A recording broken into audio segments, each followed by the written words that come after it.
Hello. Welcome into the chaos. Today is Elsewhither. We did not play last week, but last session, what happened?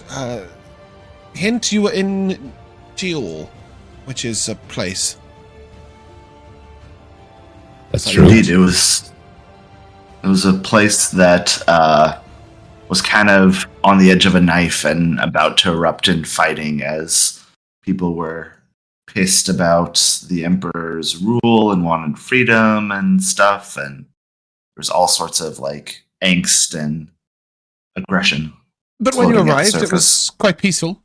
You bumped into a wizard in a space. Mm-hmm. Which happened there? He helped build the chapel to the church, or whatever. Yeah, it was a little bigger than a chapel, but yes. Yeah. Well, we were there to deliver him something, no? Like the wall. Yes. One of the walls. We basically delivered the temple, yeah. Yeah, you delivered what's called the temple seed. Mm-hmm. Yeah, and then he magicked it into existence. Yeah, and then he built the roof. Right. With magic. Yep. We did do that. Anyone remember his name? It was Old mate. Vel'zekiss.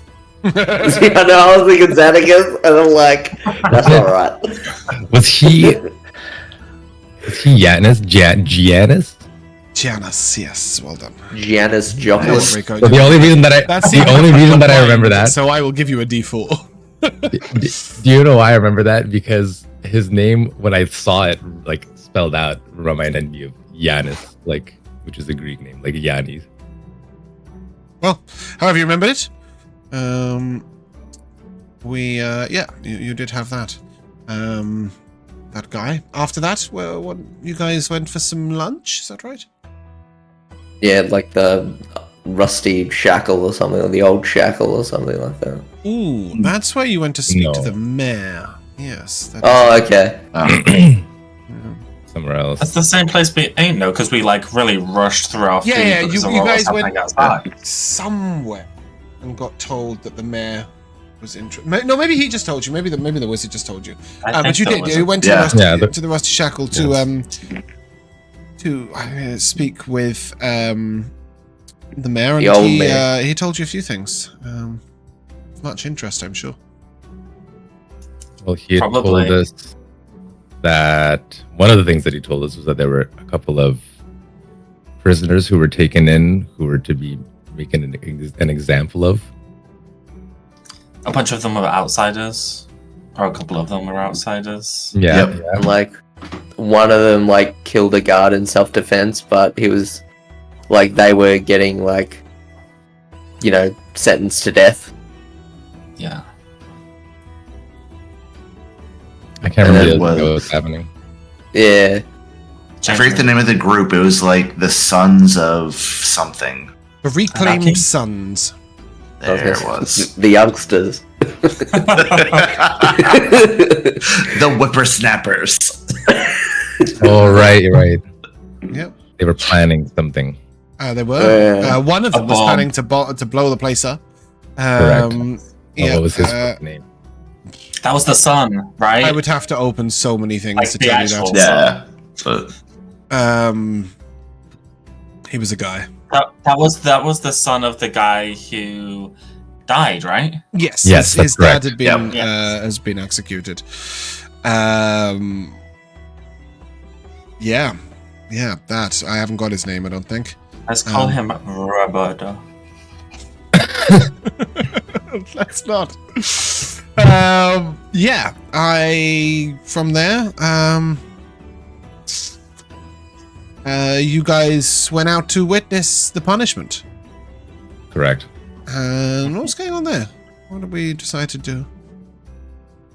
I don't think there was a we. I think Toothy unlocked his inner heroic, destined moment and saved the day. Sure. Save the Harangon stay at least. Yeah, the Harangon indeed. The Harangon, of course, was your new character. Yeah, Fenric the Swift. Yeah. And why were you being executed? Because I You're a bad told boy. someone. Yeah. To quote a great musical, they had it coming. You killed somebody in self-defense, right? Yeah. So that's not too bad. Yeah, they only had themselves to blame. Yeah. Apart from that, I think that's pretty much where we left off, right? Well, no. After that, we had went back to speak with. No, we went to an inn to like sort of like lay low for a little bit. Yeah, Yeah. they told us to get out of sight for a bit. Yeah, Boxxo said gave us- goodbye as well. Like that. Oh, that that's, happened. Yeah, I that think was a that's pretty big important thing, to- yeah. Well, of course, There's Boxxo said Winnie. goodbye. That was like, Yeah, It was big sad. very sad. it was. Yeah. But then, yeah, we ducked into the inn, lay low, and while we were there, Fenric the Swift showed up. Yeah. So I kind of inserted himself. yeah, we had a back room to talk, and we sort of decided to Scissor link each up. other? Scissor? What? No, link up. Link up. Okay. Okay. If you say so. Cool. And that's what we. Yeah. And that is indeed where we will pick back up. I don't have an image of the tavern for you because I'm doing something else. So you are there. And I think you probably at this point told Fenric that you guys are heading out to the west, and he's been like, yeah, cool, I'm coming along. Is there any further preparation or things you want to do in Duel before heading out? Not me. Cool. So, as you guys head out of Duel, you are pretty much heading directly into the Savage West. I'm just trying to find you an image. Here we go. That's not quite gonna work. We go here. You had already, I think, Rico. What the hell is your character's name? It doesn't matter. Pietro. Pietro. Too many things. You already bought some of the guidebooks as a package or something, right? Isn't that right? That's the thing I saw in the shops that I was thought maybe we should care about. But Yeah. So, Whoa. I think you probably would have bought. It's the Open Quill, right? So there are a few books. There's A Traveler's Guide to the Savage West and Travels in the Savage West by Mycellus Ponting. Mm-hmm. A Traveler's Guide to the Savage West is sort of about the terrain and the geography, and Travels in the Savage West is about the people. There is also the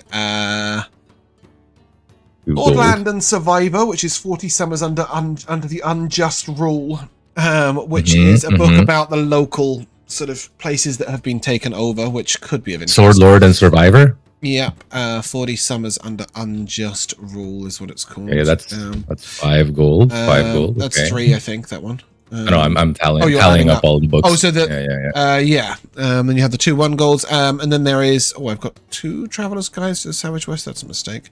Different prices as well. The other one that you might have been interested in is Dashing Through the Deserts, Eamon's Travels. That's actually on D&D Beyond. Any of them you want to buy, they're on D&D Beyond, and basically they give you advantage on any survival checks made in regards to that environment. Is it all desert out here? No, you're going to pass through the swamps first. Strolling through the swamplands, then into the sort of there's a bit of like marshland, and then it moves into sort of the dry lands, and then into the deserts. But for the most part, all of the dangerous bit is in the deserts. Predominantly desert. Okay. Yeah. So then, we'll call it desert. Yeah. 'Cause that sounds sweet. Cool. And that is 15 gold. Okay. I will foot the bill. oh, well, We should. I should just more things for you to buy. Yeah, but with that, you guys can begin to head out. The path at first is pretty easy. You're on the edge of the grasslands that lead sort of away from Duel. There is, you are told, a town called Marath. It's not really a town, it's a village. A very small village called Marath. All of the locals tell you that you should probably avoid it. They are incredibly unwelcoming of outsiders. They have been the border of the war for almost 40 years. And different people sort of lay claim, come in, try and stop there. They've had enough of everybody, really. So they don't speak to outsiders, and they're just in general very unhospitable. But they do Marath marks the last sort of point of civilization. There is this line sort of between fellow Marath and Grivath, which is the last line of sort of standard civilization. Unless you guys have anything specific you want to do, I'm just going to say you go there, to that line. Cool. And yeah, as you look out from there, you see the beginning of the marshlands. And it's trudging swamps. There are lots and lots of properly made paths, so dried out areas, but each time you look to the right or the left, you will see this sort of fairly thick marshland. There is a path through the middle of it, and occasionally paths across the side of it. But anywhere where the war hasn't forded the rivers or, trampled paths in, this is the sort of land you will see. And as such, it makes it very difficult to really get a gauge on how far you have been or how far you are if you've got to go at any point. And this sort of surges up out of nowhere. You're on like grassland, you can just see some trees in the distance, and then suddenly you are surrounded by swampland. At this point, you've been 45 miles. So I will say you probably traveled 35 miles or 30 miles, erected the tower, and then the following day, sort of early lunchtime, you would have got to that sort of area. Sorry, this is me chatting to my AI art generator because it hasn't finished. Not chatting to a random person. So yeah, as you guys begin to head through here, it is long, hard going. With the exception of Toothy, I think, well, maybe Vel'zekiss as well. So there's a lot of sort of insects and bitey things out here. I think Vel'zekiss is probably quite quick to swat them or deal with them. They don't seem to bother Toothy at all. Not that Toothy has spent much time in marshlands, but you think maybe the fur is coming in helpful. Oh, I've got two furry creatures these days. Fenric, how thick is your fur? Josh, how thick is Fenric? You're Fenric. Oh, yes, I am. Let's take a gander, shall we? Where is he? Fenric. There he is. You've just reminded me of something very important I haven't done. Should we make you a token? I will say probably pretty sure. I mean, there are little like parts of him that are like slightly a bit thick, like around his cheeks or like his elbows and stuff. And of course, his like little tuft of hair on his head. But apart from that, it's pretty short fur. Okay. So yeah, I would say you probably got the same advantages that Pietro does. In that, the skin's not the easiest thing to get through. So Toothy seems to completely ignore these. Vel'zekiss swats occasionally, but otherwise seems okay. Yeah, you can even do the little frog thing, with advantage, Fenric and Pietro, and as a straight roll for our poor friend Corrie, who doesn't have any resistance to this kind of creature. Just miserable. Just a Constitution check, please. Ooh, with advantage. So advantage for you two, and not advantage for Corrie. I'm trying to maintain concentration. Hey. Ooh, dirty 20. Rico, I'm assuming you didn't actually roll a 31. No, those it added the two advantages for whatever reason. So where am I straight roll? 24. 24 for Pietro. Sorry, you're not rolling at all, Joe. Oh, okay. Yeah, you and Toothy don't really have to deal with it. So what was your total, Pietro? Sorry. 24. Corrie 17. and Fenric. Ooh. Dirty 20. Filthy, Nice. even. So all three of you, you get a few bites, but nothing too bothersome. There's an odd bit of itching, the odd little mosquito bite, but nothing too major. You do get the impression that these lands aren't very clean, and that hygiene is going to be important moving onwards. However, you still sort of, as you're navigating through the wilderness, make decent time. Has anybody spent extensive time traveling through Swampland? So, I imagine that it was fairly swampy where I grew up. I guess I'm closer to the coast. Definitely at the coast it was swampy, yes. Did you spend long there? Yeah, well, I think so. For several, years until I don't think he matured quickly, but still, I don't think he left the area until he was at least, adultish. So I think for everybody else, it's quite difficult to navigate here. But if you are willing to give me a survival check with advantage, Do you mean in terms of our spatial awareness, or in terms of actually moving through? Just in terms physically? of because you're winding back and forward to move around the trees, just trying to work out which way's west. Oh, okay. Actually head in the direction you want to without going somewhere you don't. You're all capable, I think, of finding paths through the wilderness with fair ease. Mm-hmm. In the physical sense, and also with the cartographic earring, you'll have a good sense of which bits are going to be impassable. But actually, I just didn't know if you meant I don't know if you meant difficult terrain, because then no. Genasi Earthwalk and all that stuff. Also, I'm fucking floating, so. I've just seen Mark's Mark's question. Josh, can Fenric swat insects with his ears? How much control do you have over them? Can you move them individually? I think he. Yeah, he has to. Yeah, I think he's got pretty good control of them, but I don't think he has big enough ears for them to move like that. Okay. Oh. So they don't come down. He can make them droop or make them bend. You can't scratch your hip with them. No. Unfortunately, not. No. It's swinging from branches. But yeah, as you guys have, sorry, Joe, your survival check. Oh, yeah. Advantage, please, there we just to keep it heading. Why will it not roll? Well, I clicked advantage. I did roll twice. Okay. Quite low, 7, Ooh. which I would, if you would permit me, I would take that as largely he doesn't care how everyone else. I have a swim speed and stuff, and probably not paying attention to caring that everybody else cannot proceed in the same way that I do. That makes sense. And so it doesn't really work out as well as we might like. Okay. So yeah, you guys gone for quite a long time, and you really don't feel like you've made a huge amount of progress.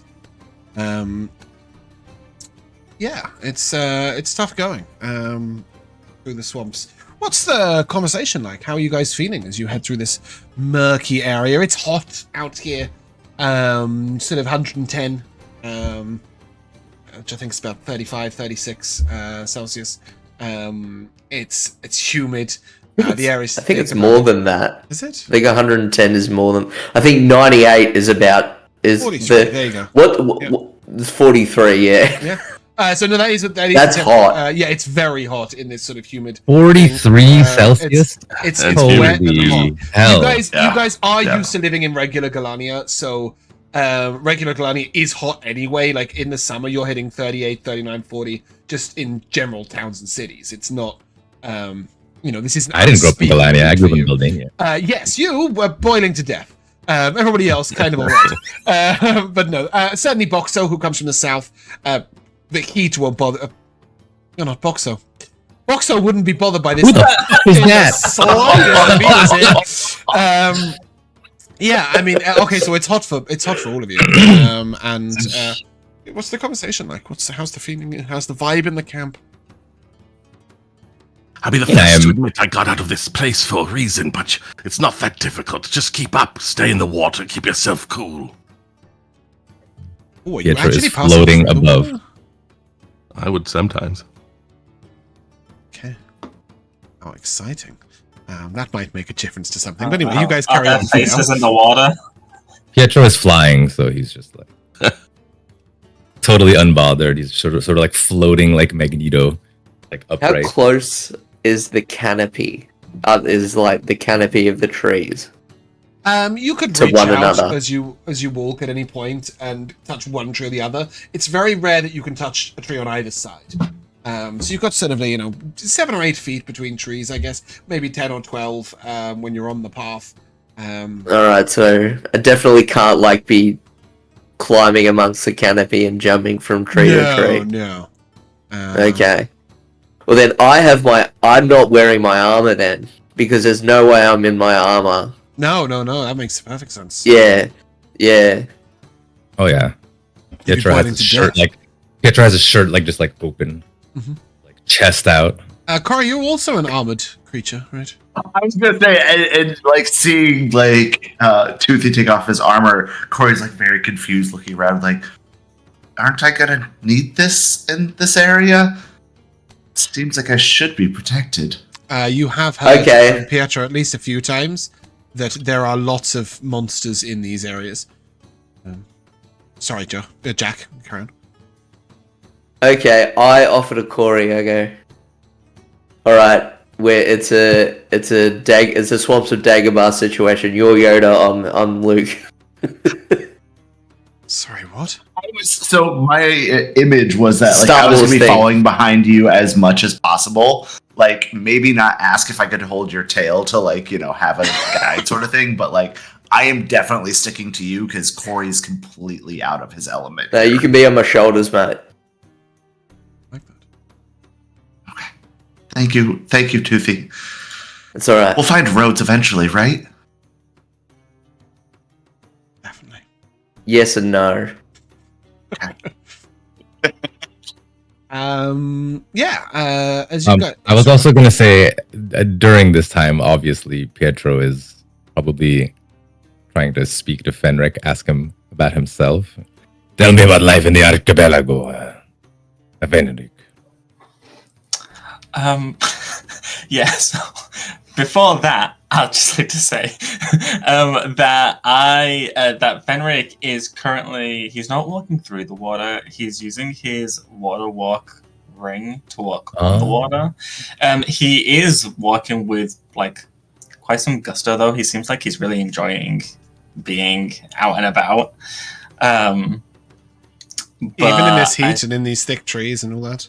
Yeah, So- he's like, there's like definitely like some of his fur is like drooping a little bit because it's like soaked with sweat, but he's trying to keep an upbeat attitude. But as you asked me what life was like in the archipelago, I'll just say, it was so much fun. I mean, the adventuring, the traveling, the people that you help. It's really rewarding life being, I mean, I don't want to say that I'm a folk hero, but the people called me one, so I guess I've earned that title, so. You're a celebrity of a sort. Well, yes, a little. They gave me a title, the Swift. I aim to uphold it. But I'm sure you all will get your own titles. I'm currently trying to think of what each of you will be. None of the rest of you be called Swift the way you're moving through these swamps, you fools. He is right. We should be thinking like fish.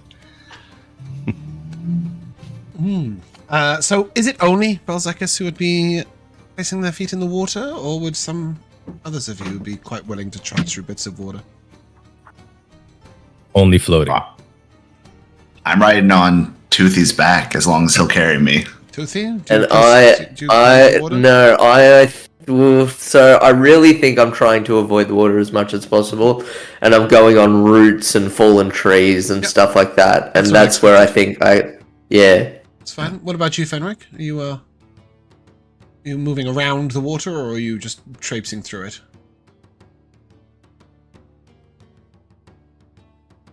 He's got his water walk ring. Oh, yeah. Yeah. Okay. I'm just So Vel'zekiss, roll me a D100, please. Sure. And as I'm riding on Toothy's back, I'm going to just give you guidance the entire time as I'm like up there, kind of like being your navigator of like, go over there. It looks solid ground there. 95. That is good. One leech will attach itself to the back of your leg. And after a little while, you just feel it's a wave suddenly of an odd, almost like fatigue. It's just a moment of ooh. And you reach down and you're able to pull this long leech off the back of your leg. You will lose 1 max HP. Max HP is lowered by just 1. That could have been a lot more. That could have been 10. But yes, you would know that walking through the water, there is the danger of leeches, but there's also, plenty of good things about it as well. It keeps you cool. It stops you from randomly falling through thick mud. Who's our resident perceptionist? Is it Corrie, I think, probably? Corrie, can I take a perception check, please? Oh, Josh, are you also expertise did it now? Yeah, I've got my passive is 20. Yeah, so you can also give me a perception check, please. Joe, you mentioned that 24 to the max HP modifier. That's no more, right? No, you guys can long rest because literally you stopped in the tower like a little while ago. Actually, yeah, let's rewind ever so slightly because and ask Corrie to make a cooking check just to find out how good breakfast was. Yeah. Yeah, I won't worry too much about what it was. Just there you go. Have 1 max HP. Oh, Joe, you're back to 0. Come on, lad. The rest of you take a 1 max HP. But yes, with a 25, Corrie and Fenric a 24. Both of you see a rock coming for Corrie's face. Corrie, you can sort of lean back down the back of Toothy and have this rock pass over your heads, and I will ask you, please, to place your tokens right about here. Yeah, and are we supposed to see all of this? Yeah. I see all the creatures. Okay. Do you think I had time for dynamic lighting this morning, Mark? I just about had time to find a map. We have reused old maps and everything. I hate doing it, but it was necessary. Yep, I'm going to say Toothy here, Corrie on the back, which is here. Vel'zekiss leading the way. Okay, we'll do that then. That's fine. And then Fenric and Pietro just a little bit to the side. Something like that. And this rock just... it was big enough to kill you outright, you would assume, if it had have hit you blind. And I will ask you, please, to roll initiative. Isn't that exciting? While we do so, I note that the book reader is currently a little distracted. I will wait. Otherwise, he'll be making that check at severe disadvantage. Teaching her well. Rico, can I also take a history check Sorry. from you, please? I'll roll my initiative, and I will give you a history check. Just to see if you read about these creatures in the book and remember about it. No. Fantastic. Holy shit. That's a lot of 8s. No. I know, right? I rolled a nat 20. So he's going to go first. Nuh-uh. Oh, did you also roll a nat 20? I also rolled a nat 20. Hell yeah. So because I roll at an advantage, it probably gave you the 21 instead of the 25. Cool. In that case, I'll put him back to his original initiative. So he rolled a nat 20 for an 18. Corrie, seeing this rock come for you duck down the back and pull back up. You're up.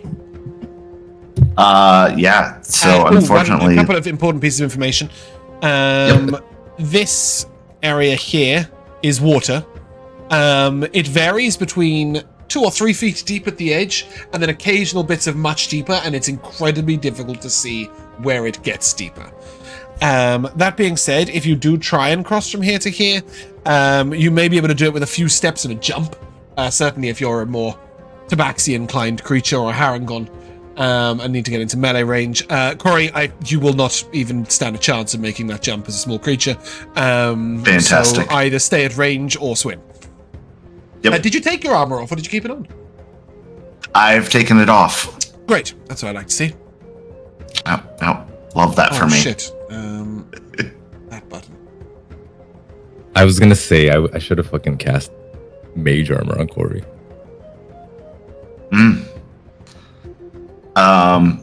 You'll be all right, man. Yeah, so I am going to do that second level bless that we all know and love, in which we exclude Pietro. Mm-hmm. Okay. That's what I get for not casting Mage Armor on Ye. And then, kind of worried about being up here as a group, Corey's going to move himself over here away from everybody, just in case boulders come in and smack everybody all at once. Yeah. Oh, sorry, go on. Oh, you're good. I think that's it for me. I'm just going to ping an image of this lovely guy. He stands about 15 foot tall and has 4 arms with his sort of burnt orange skin. And you will see that he just sort of picks up a rock on either hand. And just... Vel'zekiss, are you currently in the character builder? Sorry, I was trying to figure out if I was supposed to pick a new spell, and I did, and it's not telling me numbers in there anymore. Oh. And then I tried to just test by unlearning one, which now I still seem to have learned because I don't get very confused. It's all broken now. Sorry, terrible time for that's it. That's all right. We'll just play with what you've got, and we can work it out in the break or something. Yeah. Okay, so this guy's going to have advantage because he rolled nat 20 on his initiative, and I want advantage. So Corey, first one's coming at you. That's a 21 to hit. That'll hit. Okay, that's good. That is 27 bludgeoning damage. Second one's coming at Vel. 24 to hit. Yeah, nothing I can do about that. 17 bludgeoning damage.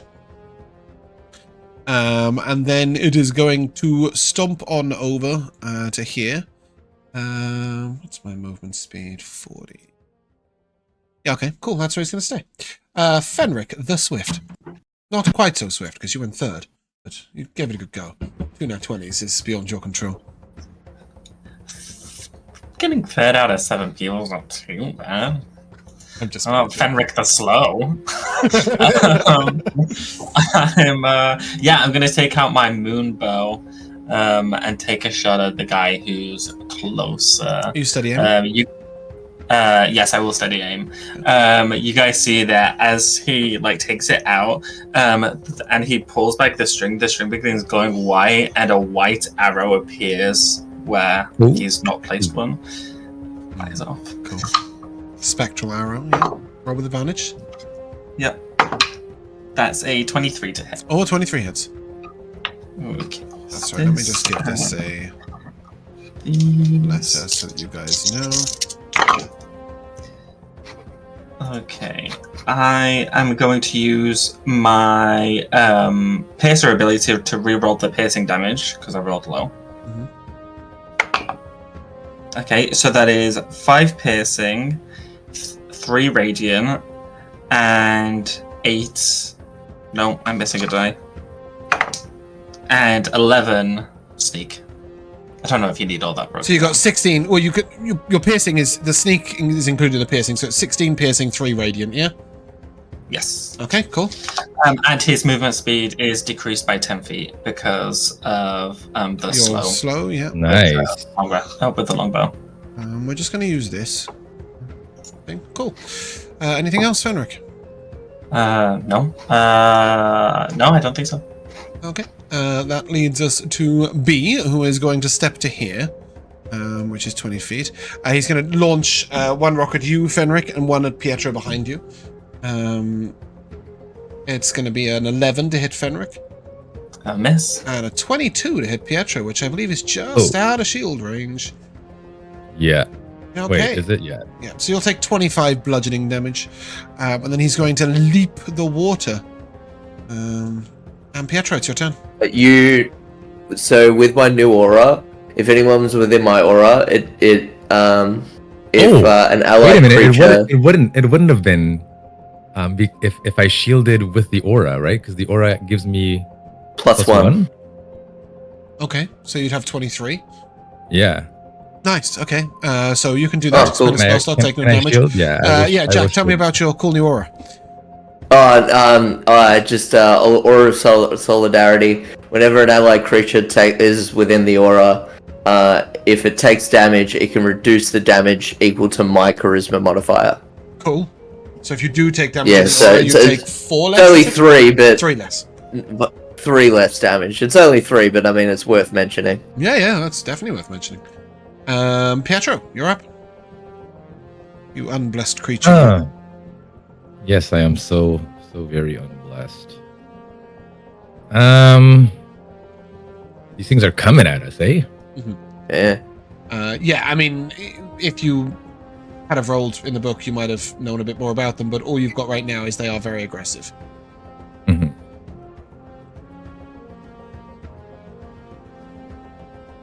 Yeah, because I didn't know that.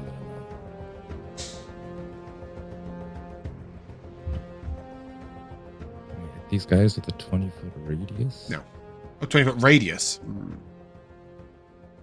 Yes. Yeah, I think I can. So, Vel'zekiss. Pietro's going to fly up 30 feet into the air. And I will throw a big old fireball down. Hey. Yeah, you can hit those two without hitting them pretty easily. Lovely. Okay. They will make their dex saves. I'm just going to roll 2 actual real dice, which is quicker. For these guys, because I haven't done their stats properly. I've got a 20 and a 14. Wow. Well, one of them succeeds and one of them fails. Okay. DC was 16. Yep, damage. Damage is 25. Good damage. 25. And the one that failed... that is the one up the top. Yeah, is going to get moved 5 feet into the water. Okay. You notice that, like, his ankle goes into the water. Like, that's as far as it goes. He's got a very big foot. Yeah. Keep pulling him. Okay. Do I have a bonus action right now? Sorry, guys. I normally let you swap initiatives, and I just forgot. That's okay. I'm going to telekinetically shove the one that jumped back, actually, if I can. I don't think I let you It's do a that on a spring. creature that's 2 sizes larger than you, do I? Oh, I don't know. Made. Yeah, so you can use it on a creature that's 1 size larger than you, but giant or huge or above. It just doesn't make any sense. This guy has no reason to be moved by a mage hand. Toothy. Alright. I'm gonna run up. Mm-hmm. So, yeah, that's fine. I'm gonna run to there. I'm gonna, with one hand, I'm going to lay on hands as a bonus action. Vel'zekiss for 10. Okay. And something happens with your weapon, right? With lay on hands now? Yeah, so I've got with doing lay on hands, you hold on, I'm not on it, I don't know it off by heart yet. Here we go. Don't worry, I can't remember anything about it at all. Yeah, I just know it's a thing. you can use your reaction to move up to half your movement speed, right? After lay on hands. Yeah. If you want to move up to 15 feet, Vel'zekiss. Oh. I do, but you're going to be annoyed at how I do it. Oh, shit. I don't know where you... I don't know where you were going. Well, I mean, it should be fairly obvious. Toothy, do you want to continue your movement speed? I know, and then it's going to screw something. What happened? That's okay. Sorry, Toothy, carry on your movement speed, and then Vel can work it out from there. Yeah, there we go. Is that alright? Yeah, it's okay. I'm going there regardless. But yeah. No, it's good. If you're going to go there, I'm glad you gave me extra speed. No, I'm going towards him for reasons. Oh, cool. Yeah, cool. So I'll get I'm gonna go there. up here. I'm gonna Love post that. up. You're going to give Toothy Wow. flanking. That's sick. No. Plus 2 hits. Toothy, when you get there. Fantastic. Oh, cool. I never thought cool. Vel would be the one granting flanking to anything. Clearly, this giant And, is highly intimidated by Vel's shrimpy little arms. I forget if I can if smiting because it's a spell now. Am I allowed to do that for free still? It's not a spell. It's just smite. It's okay. just smite. So sorry. Until I decide that it's too busted. I'm gonna leave it as it is. So yeah, you just whack away, smite away. Yeah, we're gonna whack away. For sorry. Oh no, +2, so that's +2 from 16. flanking and you're blessed. Yep. And So I'm add blessed. a D4. So I'll add a D4. That's +2, so 18. An 18 will hit. Beautiful. It's 1d8 +6, and I'm gonna second level smite. Oh, I think I rolled the hammer, so don't disregard that. I clicked the wrong one. That's the throwing weapon. This is the hitting weapon. That's the throwing weapon. This is the hitting weapon. And then let me do my second level smite. It's given us 2 lots of one-handed damage. Yeah, because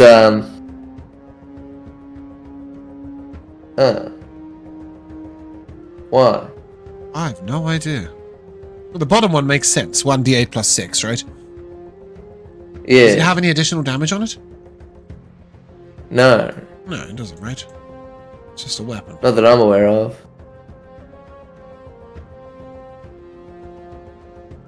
+1, blah, blah, blah. And then it has that rally thing. Yeah, cool. Okay. So yeah, it's just 14 That's damage. it. Okay, yeah. Assuming you still have a shield in your hand. Yeah, I still have shit in my hand. Yep. 14 slash. And then, second level divine smite. Oh wait, is that a first? Fuck, I keep on pressing the wrong Just roll me an extra d8. That's sorry, I'm sorry. No, it's fine. Just roll me an extra d8. And make sure you tick off the right spell slot. Yeah. Okay, 11. Alright, there we go. Alright. Oh god. You got a second attack. It's been a while, guys. Oh, I got a second attack. Fuck me. Oh my god. You know what? This turn was really cool. It just took a while to come together. It's like I'm on a first date. That's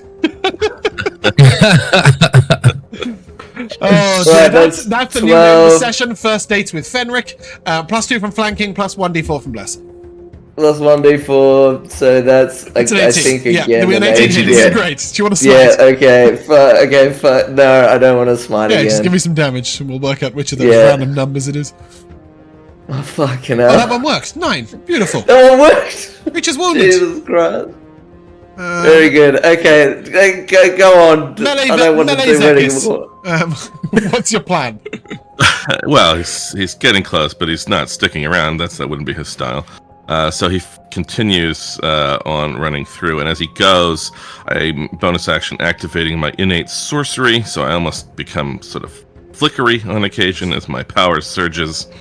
I get to the other side of him using an additional 10 feet, and then I shall ride the lightning through both of them. If I can see how far that's gonna put me without hitting. I'll go this way, so I'm sure I don't hit Toothy. Alright, so it's that square. Switch tools, since I'm not good at measuring while I move. Okay, so let me roll that first. Or click the damn spell. Where are you here? Cast. Does that say 36 lightning damage? Hell fucking Yeah, it does. Holy Yes, shit. DC 18. Dex on that, I think? Far out, man. Hell fucking Nice. yeah, it does. I've got a... Oh, what a bitch. I've got 2 17s. Yes, sir. Yes. Oh yeah. That's innate sorcery, baby. That's that extra 1 from innate sorcery. As you rumble through them.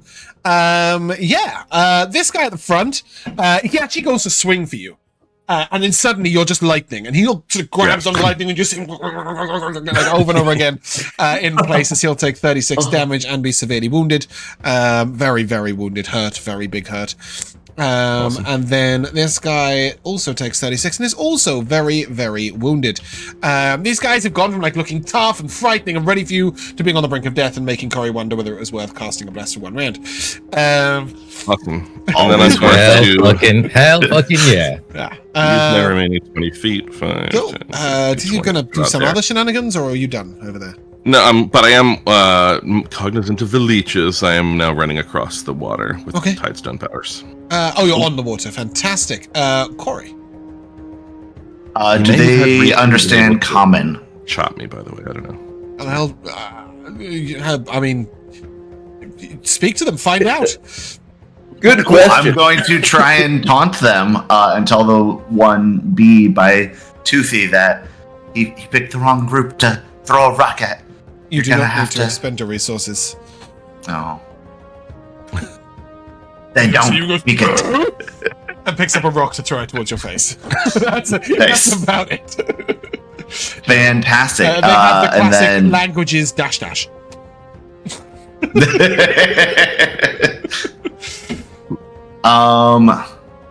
Joe, want to say it? Just sorry, I remembered just slightly after that. Although I didn't use Tides of Chaos, I do still have to roll a d20, and then and I you get a 2. Oh, you got 2! Fantastic. So, do you know? I just want to tell you that Jamal has the same table as you. He's rolled twice, and one was fairly useless, and the other one was completely unhelpful to everyone. You, however, have just killed the enemies. only one of them is within 30 feet. Shit. It's up to 3 creatures, right? So yeah, you can just choose 2 and kill them. Yeah. Well, only the one got close to. It says within 30 feet, so only the. Oh yeah. Okay, cool. That's so cool. only just guy A. A. Just kill that one. Why don't you? Just roll me a 3d10. He's got 12 hit points. Oh no, this guy's. Of course, he's dead.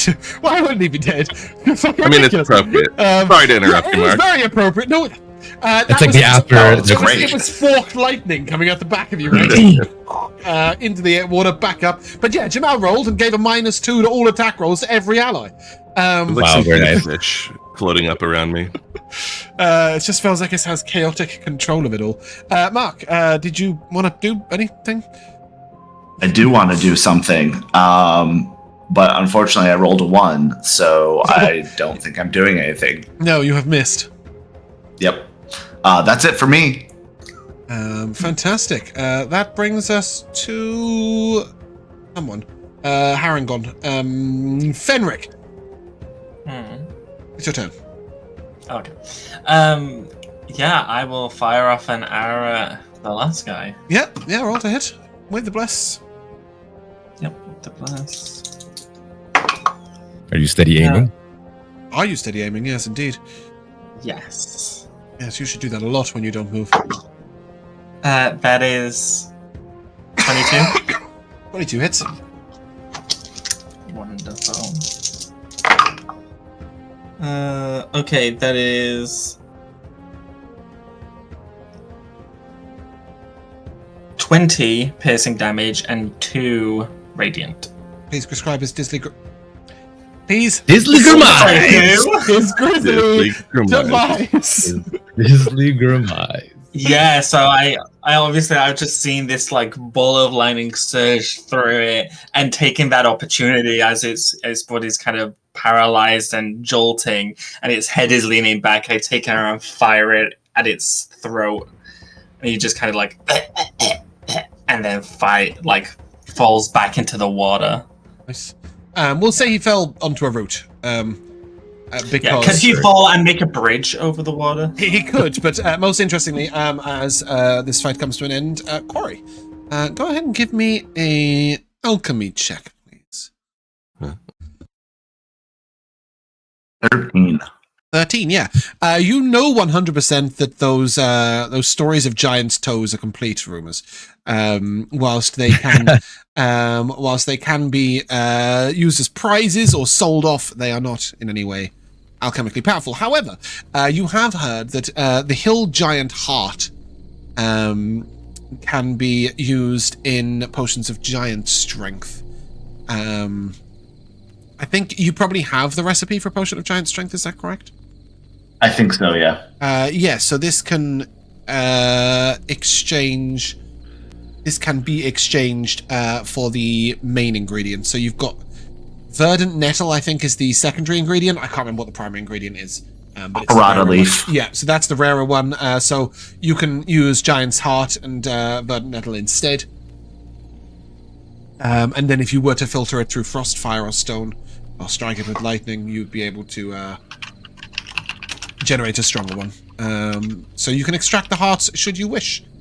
On top of that, if you guys are interested, they do have a little bit of loot on them. Unusual loot.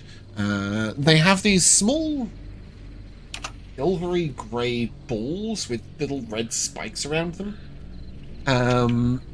in bags, and as you look inside, they're small even for you guys. They're sort of fist shape, perhaps an apple size, and you will note that in one of the bags where they've dropped it, one of them is crushed, and coming out of this is a sort of little bit of red ink.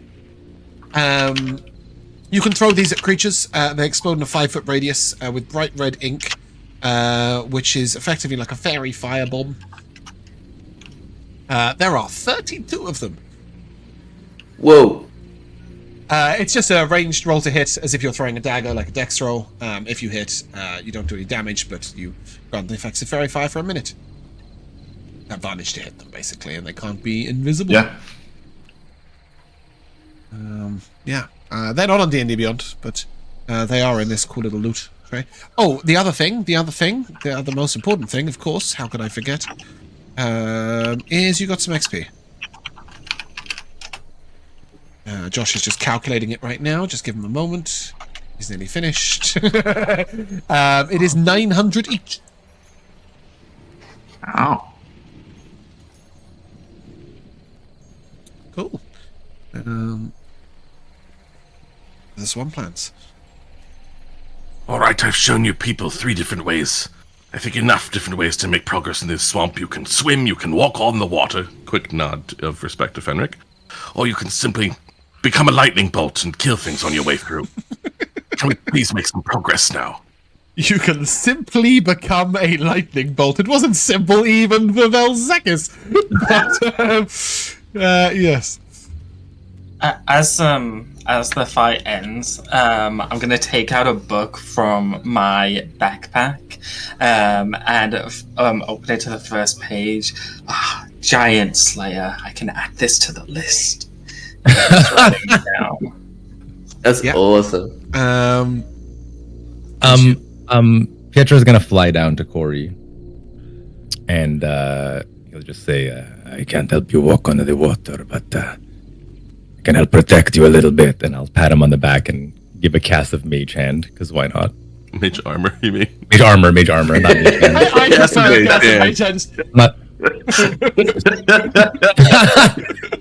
It might catch any of those little grey balls with red spikes that we don't have a name Mage for.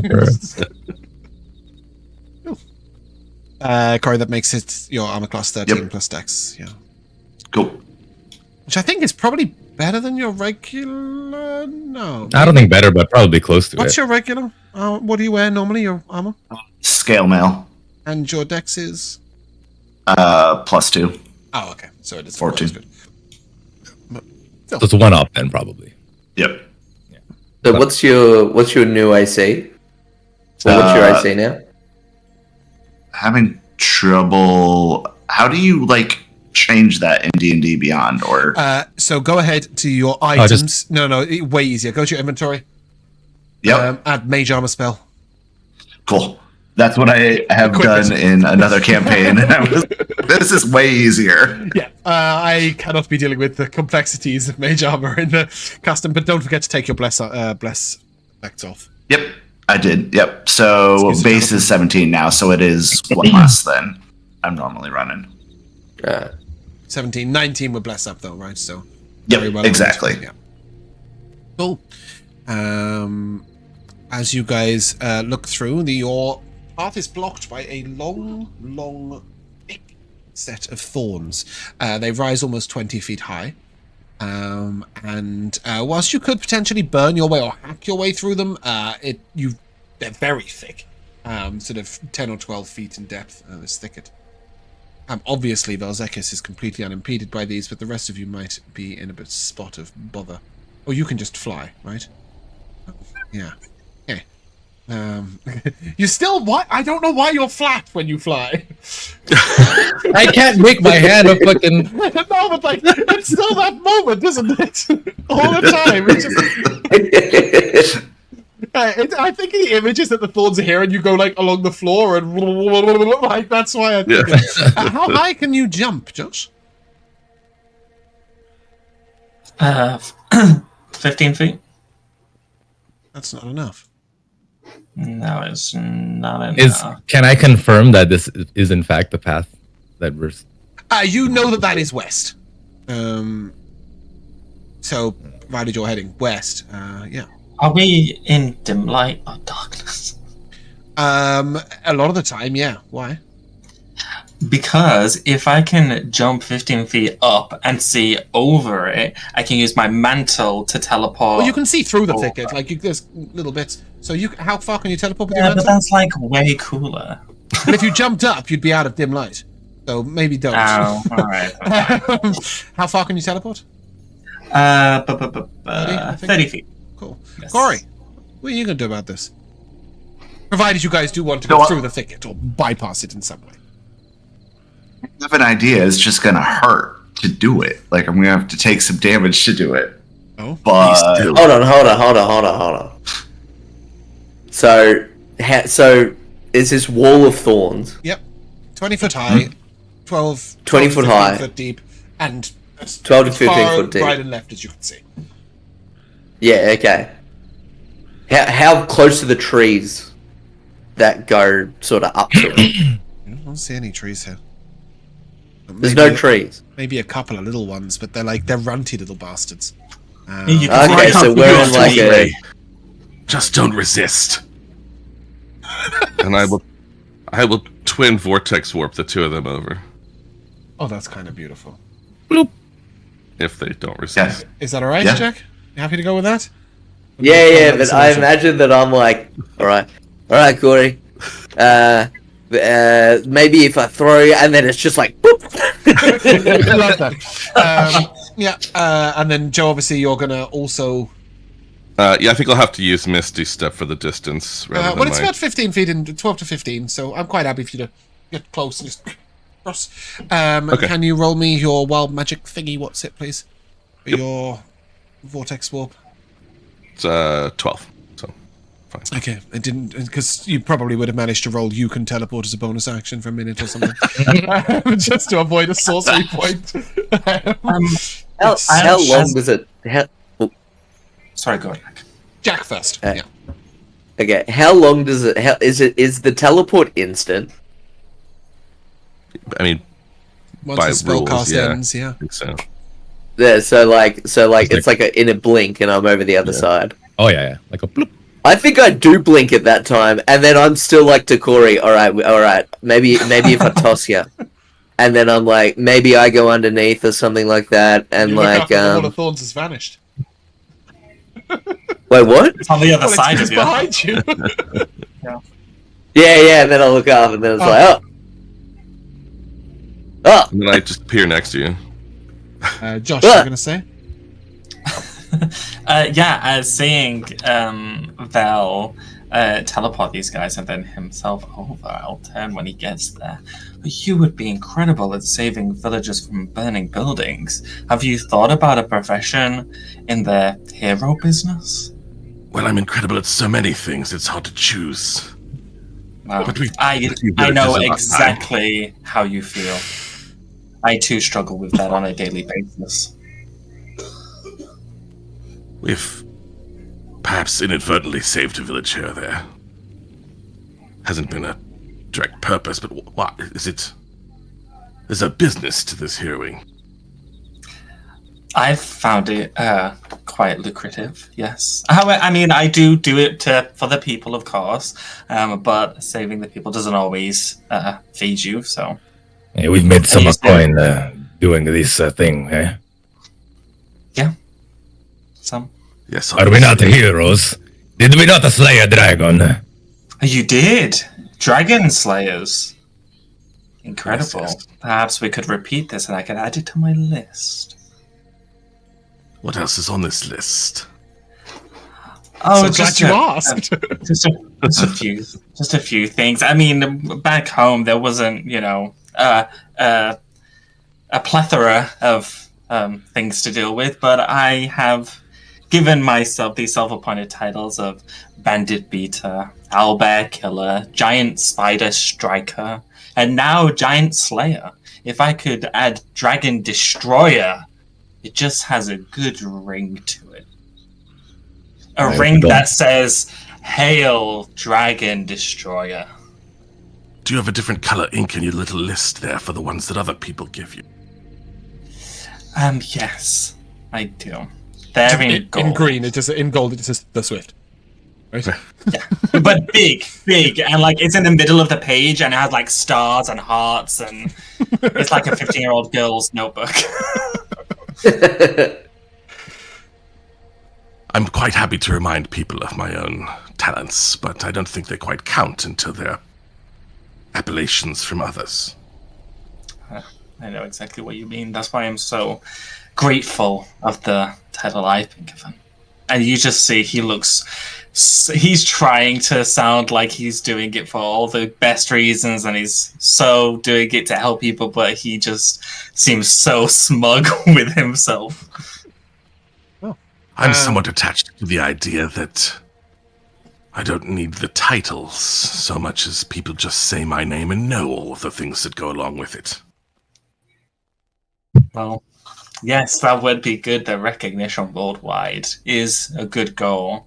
But still, you need something snappy at the end of your name to catch people's attentions. Well, maybe if her name is Fenric. Perhaps. Right now, I am Pietro the Uninterested. Let's go.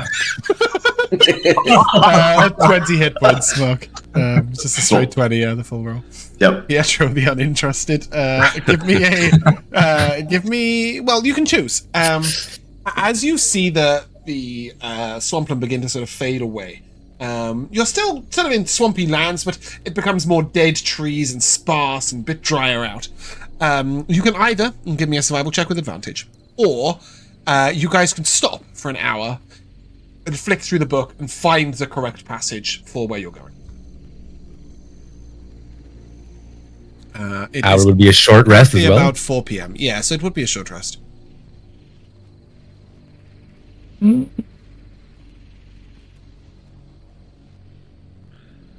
I wouldn't be adverse to that. Would you like to undrink your potion? Undrink my potion. Yes. Okay, cool. Do 20 damage to yourself. And then you guys may take a short rest. Do you need the benefits of a short rest? Because you're Pietro, because you will be furiously flicking through the tome. Because I was hoping to use my arcane recovery. I would allow arcane recovery, just not hit dice. Yeah, no, I don't need any. Yeah, that's what I'm getting at. Yeah, you don't get the physical rejuvenation, but your magic will, your crystals will recharge, as one might say. Yeah. So you can pull to this specific passageway. Passageway. Bear with. Hold on. Is Toothy also still not wearing armor, or did he put it back on? I don't think. Is the swamplands are fading, right? I took off my armor. No, it's still wet. So I'll read you the passage, and then you can decide. Okay. As the swamp willows and mangroves thin out, they become replaced by scrub brush. The mossy ground becomes patchy. Some pools shrink, and the earth beneath mixes between being cracked and sunbaked in places with sort of thorny shrubs and tough reeds, and then dark pools of muddy, silty-like water, clay-like and dusty. Water tracks mix between hard pan, and the wind begins to pick up a little bit, a slight breeze breaking through the humidity. We have a little picture for you as well. I've got somebody else DMing with me. That'd be nice, wouldn't it?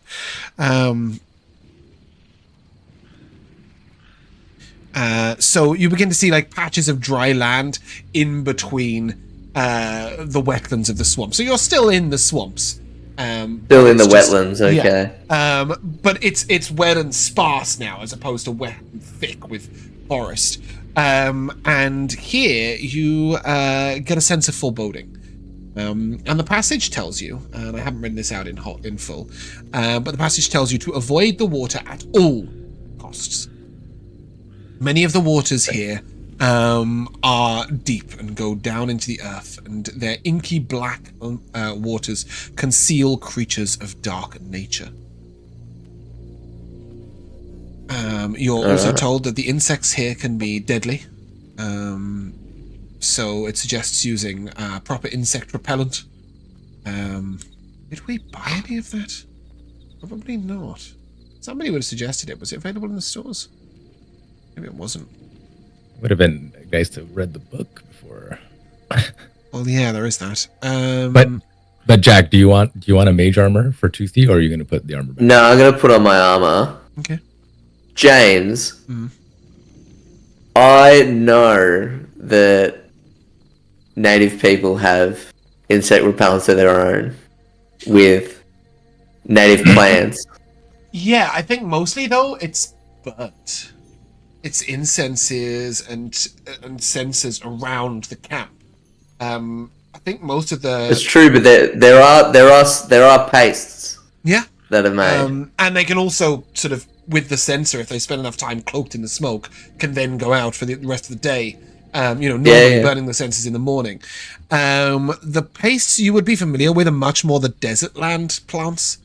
That was my follow-up question. I'm not. Yeah, this isn't my home, so are the plants going to be there, and am I going to recognize them and such? Go ahead and give me a nature check as you inspect some of the surrounding trees. There is a passage here, so you can take the help action from Rico.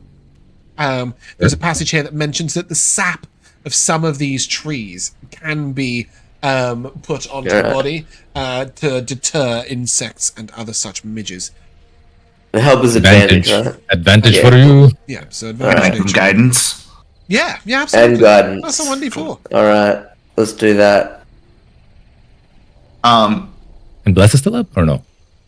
No, Bless is gone. Question, is this a point where we can do the Blessing of the Hearth, since we're doing the short rest? Of the regain full hit dice instead of rolling them? Yeah, absolutely. Absolutely. You just count your hit die out and get the max hit points. Cool. Love that. I rolled the max anyway, but thank you. Vel'zekiss is too amazing for your shabby assistance. No. How was your nature check, Toothy? It was 18. It didn't show up though. I don't know why. That's all right. No worries. So yeah, you are able to scrape back some of this black, thick, tar-like substance. You don't need to spread it all over your body. You know that just the presence of it on you can deter insects. For what it's worth, they're saying insects, but think like sturges and stuff like that, like creatures that really will latch onto you and suck the blood out of you and pass on insidious poisons. There is one particular creature there's one particular creature that resembles a moth. It has two little tiny fangs, and there's a horrible picture of it in the book. It's depicted where it has this sort of dark green with black spiraling wings, and if that bites you, it's a DC 14 con save, or you're paralyzed for an hour, which is quite terrifying. Oh, okay. But it hates the tree bark, the tree sap, which they call swampland sap. So with Toothy helping you all out, you can whack a bit of this on all of you, and carry onwards. As the sun begins to... yeah, you can all mark yourself up like warriors if you want. But as the sun begins to start to fall a little bit, there's this beautiful sort of mixture of red and orange light all around, and you will come across some floating creatures. If you'd like to place your tokens over here, please. Very top left.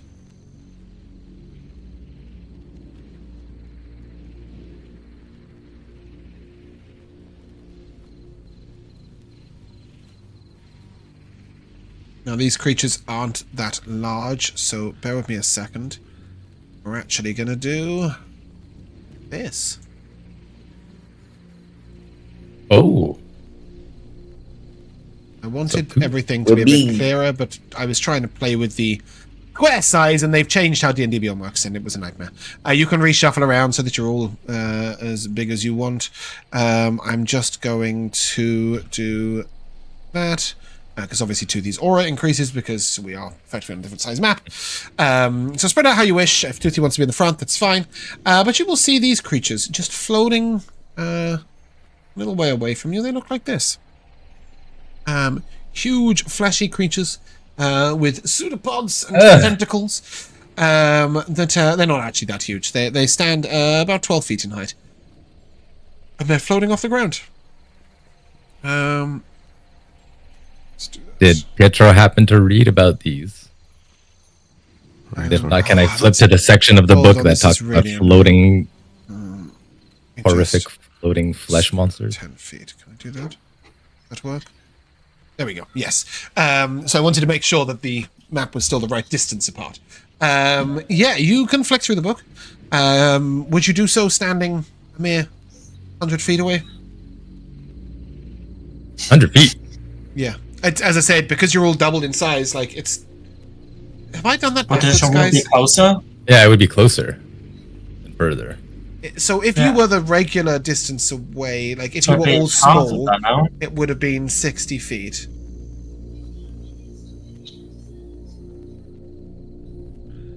Toothy's radius had to double, so the distance away should half? That doesn't make any sense.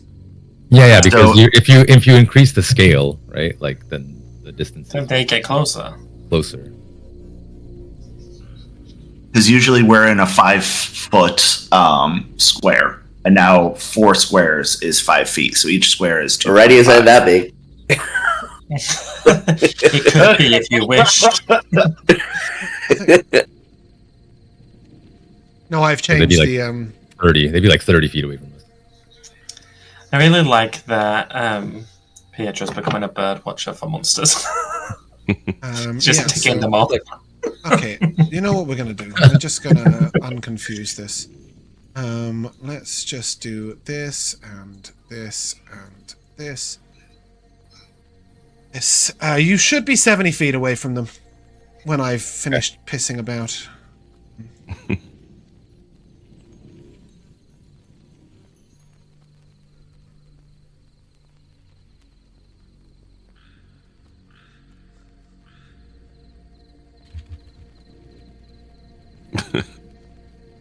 Okay, cool. I'm going to be 90 feet away. Yeah, do you want to flick through the book here? Whilst looking at them? Yeah, I will expend my racial pass without trace. Okay. As we sort of like, as the creatures sort of come into vision. They are just floating there. They look very still. Fenric and Corrie, give me a perception check, please. And as you flick through the book, give me an straight intelligence check. Let's see how good your reading up skills are. Great intelligence. Not great right now. I'm a little distracted. It's an 11. I will add a card though. 2 28s on our perception checks, including a nat 20. This is good. Good. These guys see everything. You can notice different things though.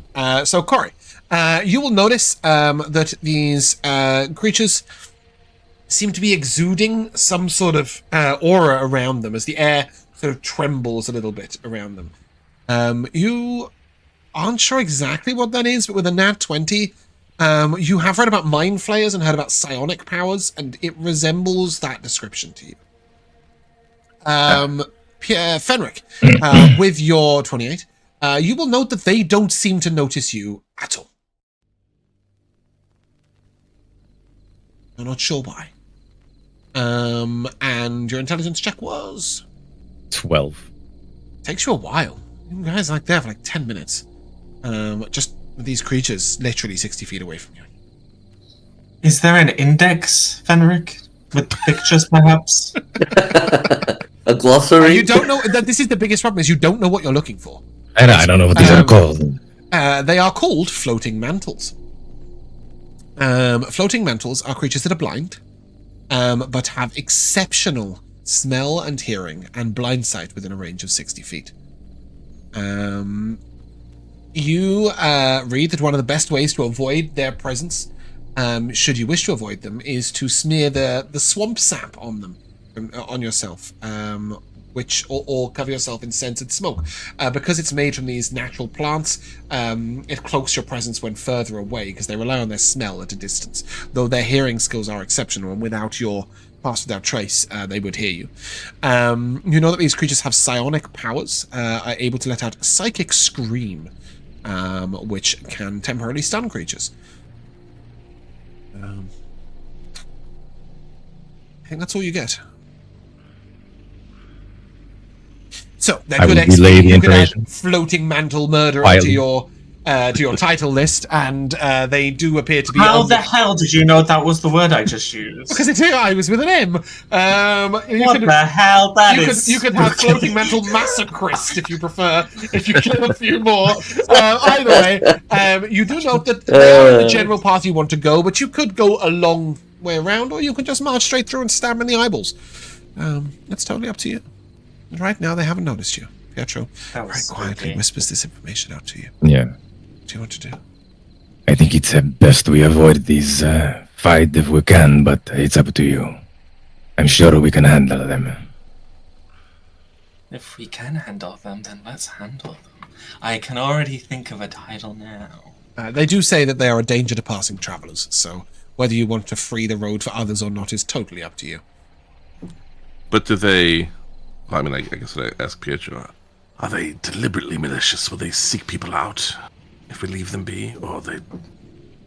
I will give you that bit of the passage. It says they consume the intellect of other creatures to survive. As soon as they detect a creature, they will pursue it relentlessly. They are devourers. Pursue it relentlessly to consume their inner essence. Which is a lovely little sentence to say, yes, they're quite violent. They have no malicious intent, but they are driven by the hunger. I don't want to mess with them there.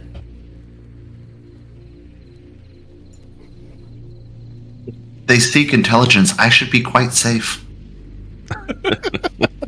Which is why I suggest that we avoid these things completely. But they could be a danger to others on the road, traveling west. The road, he says, as he looks around at this abandoned swamp. Road. It's a figure of speech. You will see at various points, by the way, I really should have mentioned this a long time ago, so I'm going to just reverse. As you've traveled, you have seen various temporary structures, areas, even sort of like barricades where the war has taken place on these lands. You begin to see why Emperor Kizan's army kind of got stopped here. Fighting a war on a swamp is just a nightmare, especially when the people on the other side know the lands and can maneuver around on them. But you will see various bits of abandoned area. Somebody's got a 40-foot radius cube. That doesn't sound right. Oh, that's not right. It's a 40 cubes don't have radius. Exactly. But he's measuring it with a radius. That's why I said it. In your estimation, well, I don't know, Jack, give me a Constitution check with advantage. Con check. I don't mean with advantage, sorry, with proficiency. Sorry. Alright. You're attempting to size up these creatures and see how easily you can take them.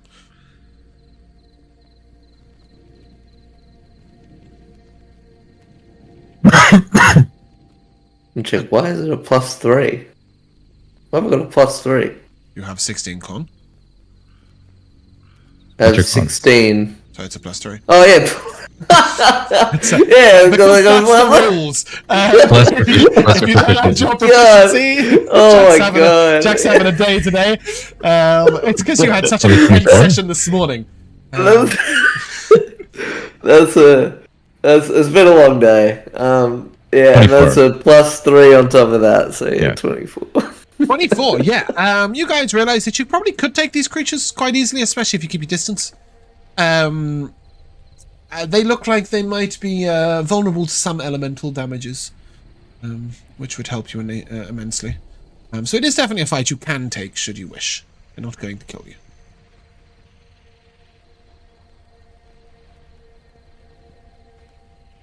If we must, I can throw a fireball from here. Not a cube. But why must we?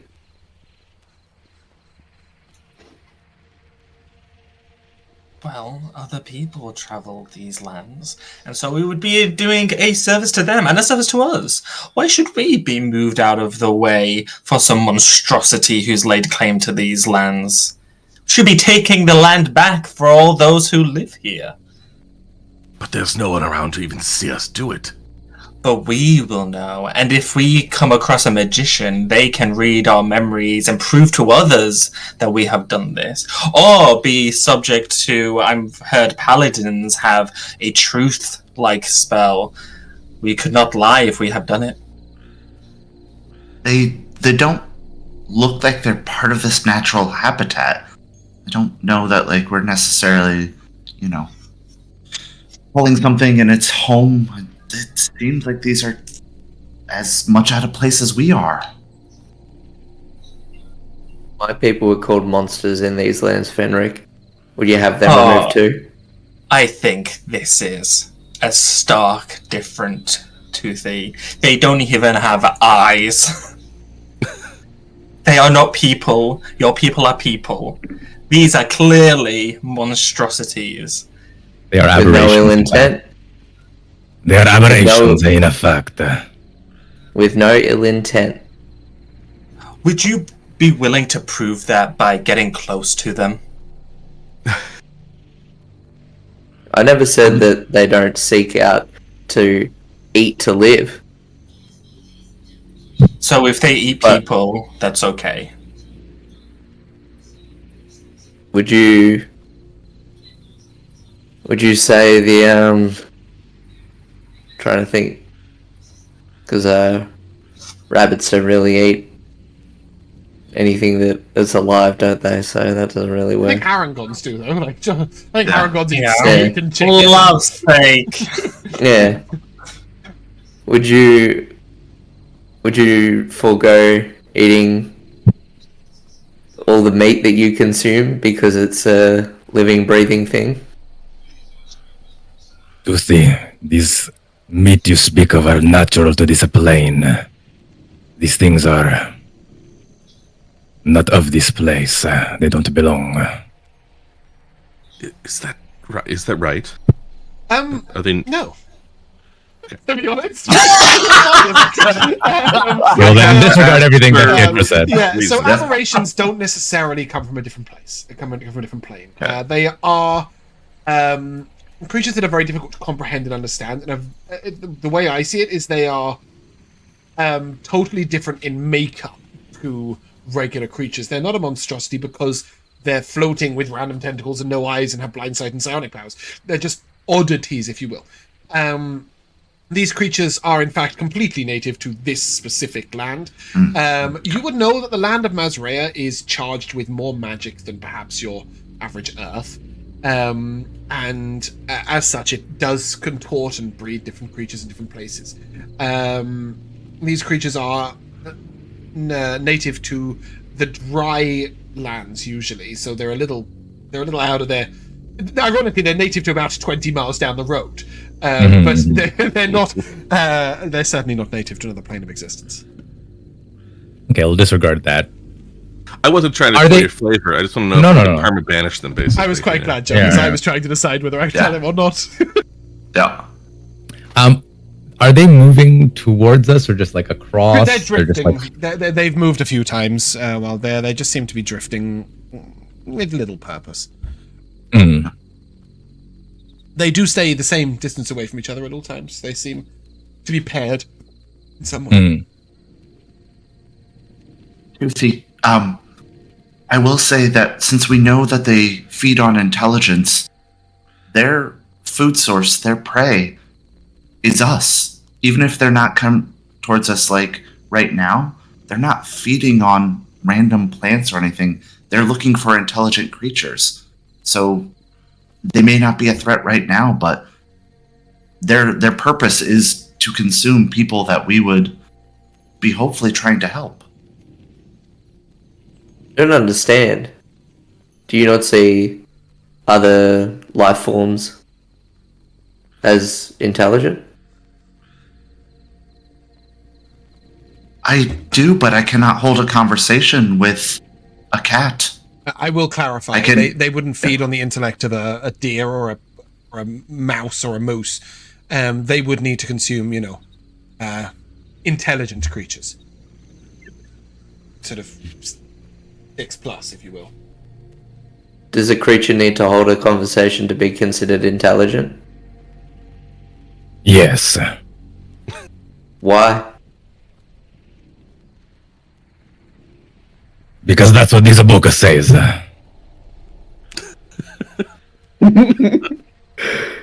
Well, you would all know in the world there are intelligent creatures that don't necessarily speak. But most creatures with a certain amount of intelligence are capable in some way of intelligent communication. Most importantly, these creatures consume things with an intellect, so things that that ruminate, that ponder, that wonder, that imagine. Not creatures that merely survive for the purpose of existence. I never thought I'd ever have to try and explain the difference between a dolphin and a person in D&D terms, but I think that is the difference, right? Dolphins are incredibly intelligent in terms of what they can learn, but as far as we're aware, they don't ruminate, imagine, and plan and build. And maybe they do. Who knows? So do ants not prepare for the future and build accordingly? You will not convince me that an ant has an intelligence of 6 or higher, no matter how long we sit here. That was a question from Jack to James. Yeah. Let's go back to the game. I don't know. Sorry, Jeff. What were you saying? I was only going to say something if Toothy was saying that, but if that was just Jack asking. No, that was me to James. No. I don't know much of the animals out in the West, but in my mind, these are the lions and we are the gazelle at the moment. The lions are not actively looking to eat us right now because they haven't noticed us. But given the opportunity, would you fault the gazelle for dropping something on the lion's head? How long does pass without trace last? Like an anvil? Minutes, 10 or an hour? I believe it is. I think it might be an hour, but Corey's not good with the animal allegories. He's just trying to. 1 hour. Yeah, okay, cool. So you guys are having this conversation very quietly. Don't forget. We can have this. We're allowed to have this quiet conversation. A little longer. Ooh, not for too long. My perception check was ridiculously high.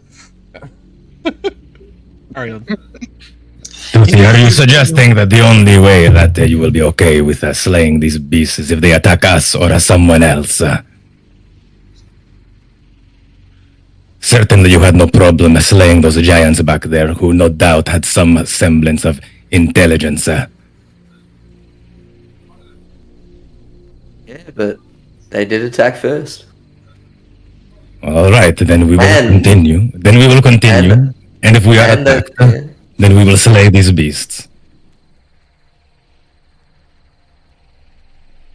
If you put yourself in danger, I will protect you. But if you put yourself in the danger of these creatures, I will not slay these creatures. Who do you think you are talking to? Why would I ever put myself in a danger?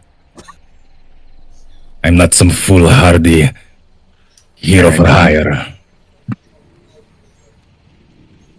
But I'm a little confused, Toothy. I thought you were a man of action, a man who did what needed to be done, who stood up, who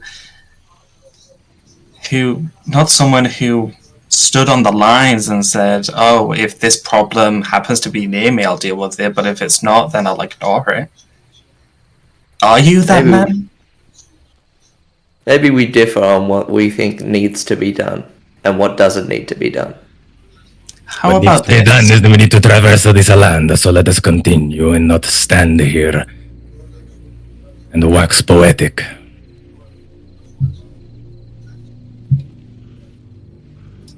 And I will begin. Proceed as you wish. Yeah. Floating away. Okay, so you guys are going to go the longest way round possible, are you? I want to try to get close to them. Not like you go. I want to go. You I don't want to. I don't want to go directly because I don't want it to be like, oh, I'm, whatever. But if we're going around them, I'd like to be as close to that curve to them as possible to try and see if they. Right. If you guys are going around but close, I need a group stealth check, please.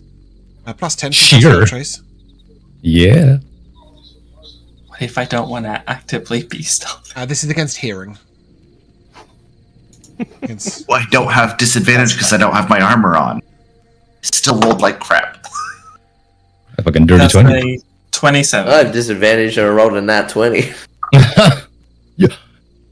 I that was proficient in it, together? but I rolled a 1, so... No. I got a 13. Yeah. It's adding them together. It's D&D Yeah, it Beyond's does being that. weird. It does that sometimes. Okay, so a 13, a 20, an 11, a nat 1. Sometimes. Sorry, a 16. A 16, an 11, a nat 1, a dirty 20, and Josh? And a 27. 27. Yeah. With the plus 10, I've got a plus 21. You guys can go here. We'll move the enemies down a bit so that we maintain the distance. And Vel'zekiss, as your foot snags in a root, you suddenly hear conversation going on in your mind. You don't understand the words that are being spoken, but you know that you have been included somehow in this creature's telepathic discussion. And immediately they both begin gliding towards your group. As soon as they get sort of in somewhat of range, they note the lot of you, and you hear once again this sort of tense conversation begin to build. It sounds like excitement. Ooh, they think we're smart. I apologize, I think my psyche is so powerful they couldn't help but overhear me. They seem to be heading this way in excitement. The time is up. Did they say that to all They of us? speak it directly into Vel'zekiss' mind. Uh-oh. They all roll initiative, and they do speak common. Oh, they speak common. They just said it in common into his mind. Oh man, I'm rolling so bad with initiatives. I've got Pietro at the top with a 21, Vel'zekiss at the bottom with an 11, two 13s and an 18.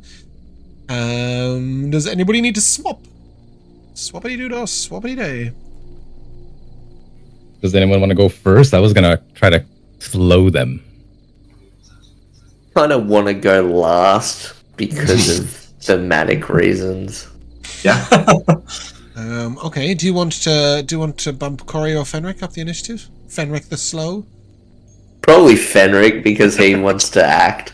Actually, you know what? Fuck that. I'm just Yeah, gonna let's do that. No, I'm fine. Am I on there? Oh, there I am. Yeah. Okay. Cool. Yeah. I will begin.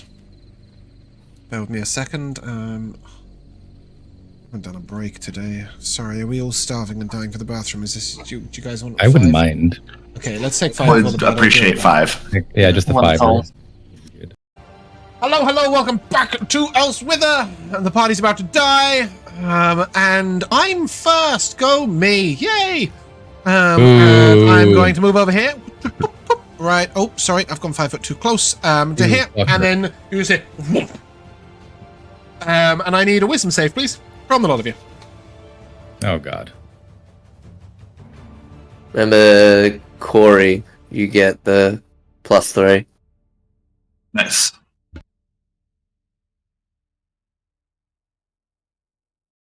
Can I do anything to help myself?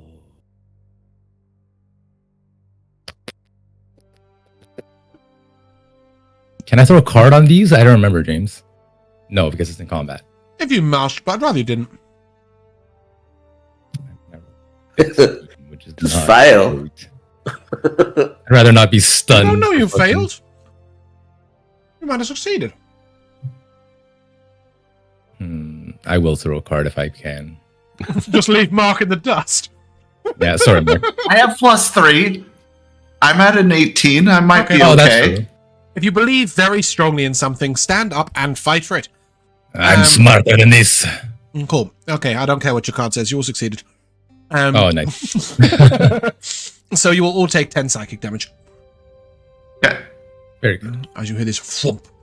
And then I'm gonna get going. Let's. Oh no, I'm out of reach. Okay. Yeah, that's He's going to take the dodge action. Pietro, right? Pietro is going to fly up into the air 30 feet and away. Oh, geez. I guess for now, we'll try to throw some elemental magic at it, but I don't want to. I did want to fireball, but now it's a little. Oh, you poor thing. Unless I ready a fireball to throw when the other mantle comes close enough. And if it doesn't, you just blow a third level spell slot and never do anything. Mm-hmm. What is it going to do from all the way back there? Who knows? Okay, let's just throw a fucking spell at this thing. Okay. It's close enough. We're going to just do... I'll throw a cantrip, actually. Because that's the only elemental damage that I have. Mm-hmm. You do not impress me, wizard. Oh, here in your mind. I need a Constitution saving throw, please. This is okay. This is like a concentration save, so if you have Warcaster, you will have advantage. Oh, I don't. But I rolled a 23. Okay, your spell does go through, even though he tries to interrupt you psionically. Oh, interesting. And then you missed. That's some range. Yeah, and then I missed with a fucking No, terrible... this little guy did it. It's 30 feet. Oh. I'm 30 feet up, though, as well. I don't know if it's I don't measure that. like to you or to him. Okay. I didn't come to my Sunday session for trigonometry lessons. Either way, you missed. Fenric, you're up. Yeah, since A is ducking and diving and weaving, in my head like a boxer. No, he's taking the dodge action, no? Oh, okay. Let me describe how that is. You'll see like this thrum of energy around him, like he's sort of pulsing out air effectively. He's pushing at the air. It's like a little force field around him. Okay, yeah, since he's doing that, I will steady aim at B, please. Yep. Okay, are you using a longbow or a shortbow? A longbow. Okay, cool. That's fine. Everyone, I think you are exactly within shortbow range anyway. That is a noise, 22. 22 will hit. Okay. You don't need to separate the damage. Okay. I feel like we've moved the microphone into Josh's dice tray. Right inside it right now. That is 24 damage altogether. Wow. Okay. Does that conclude your turn? Action, bonus action, can't move, yeah.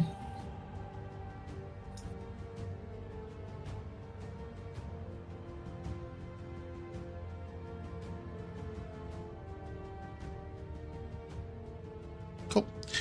It's Corrie, your turn. I don't think I like how they're pincering us. Yeah, and the fact that it didn't do anything, that scares It dashed. It dashed. I've only got 30-foot movement speed. Cool. So we are going to do the 3rd level bless because they made us all do saves, and I'm not excluding Pietro this time. You'll hear in your mind, stop that boosting. Make a concentration save, please. Yep. That's 20. That is a success. Would you say it like that? Because he succeeded. I'd like you to know that it is the one next to you that did that, having got its reaction back after its turn. No, the one over there they're doing it. Not this one, as it has not got its reaction back, is what I was trying to say. James, I have a question. I have answers. Go on. So with the piercer feat, I can reroll a die that on a damage die when it deals piercing damage. Does that include my Ping me type damage? ping me the feat. I can't read it out in my head. Bless you. Okay. Level 3. Does that mean on everyone? Yes. I can't display, so I'll just copy and paste it. I don't know why you can't display. I don't know, the option's just not there. Yeah, you can use it on sneak attack. That's fine. Okay, cool. Thank you. Okay. Anything else, Mark? Yeah, I am going to attempt to taunt B. And so that would be a wisdom saving throw if it can understand that I'd look you in your eye, but you're too ugly to do that. That is a 15. That is a fail. You So just we'll hear have- from behind you. I don't think it has eyes, Corrie. You will hear into your mind, Corrie, you will die first, little one.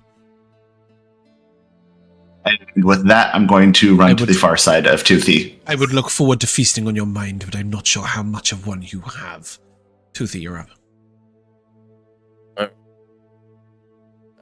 Don't know if you want your reaction, Corey, but I'm gonna step here, give you one lay on hands, so that if you would like to, you can move. You can take your reaction to move up to half your movement speed.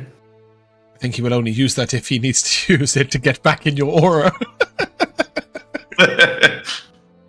And I'm gonna go down here, and I will take the dodge action. Okay. You will hear, stand there all you like. I have no intention bothering with the likes of you. There's such delicious food behind you. Vel'zekiss, you're up. All right. I guess what I'm gonna do is I'm going to. What order should I do? Yeah, I'm going to quicken a second level magic missile. I'm gonna go the one to the left, B. So it'll be 4 magic missiles at him. I know Joe, I have I am this. sorry, but they do not get affected by magic missile. It's the most effective thing ever. It's as if they have the shield spell up. Right. That little. Oh, sorry, this is against A, right? B. Take it all back. Carry on as you were. The dodge, the dodge thing, the force field gives them immunity to magic missile and plus armor class. Damn. But B Well, is. I'm sorry to you have can- revealed that inadvertently, but My bad. I suddenly 'cause he's realized you had said coming B. around Yes, us. exactly. And B, Fenric had hit B before, right? Yeah, he's So, been like, I hit was- and the other one hasn't. Right, so I was trying to He doesn't focus have a down on the reaction. one who was swirling around me. Okay, so let's do that here. Koshvaya Sarakas Arimolik. And I will give you several of 44 plus these. 8 or something, right? 3 and 4. Oh no, it's 4 of 44 them plus should have come 12. through. Yeah. Ooh, that's sick damage. 17, 22. It's because he's got the spell gem focused on it. Yeah. They are resistant. So it's 11 force damage. Total. Listen to Forest. Well, that's not the damage that they were No, excited about. elemental. Yeah, I know. No, I know. Well, and I was going to do Chaos Bolt just to randomly choose elements, but they're not close enough to each other, and it would maybe hurt us. So, anyhow, that was quickened, so I will Tides of Chaos now to advantage a regular disembodied hand shall touch on him as well. Okay. Yep. And then I'll mark on my shit in a second. So, a 27 to hit. This is again at B, yes? Yes, indeed. Cool. Yep. And it will be Ooh, 20 necrotic. nasty. It was a good roll. Jesus. And I have that Nasty. gem on that too. Does it have the effect of cannot regain hit points? No. Yes. Cannot regain hit points till the start of my next turn. That's pretty It's not undead, fantastic. so the other thing is not there. Dumb big things. Okay. Cool. And I'm gonna go through and click all the things I need to mark off. But that's the end of my turn. Cool. This creature is going to glide straight past you, Toothy. No opportunity attack. Oh no, is he gonna? You may have 'cause- opportunity attack. He's going to move out your range. all right.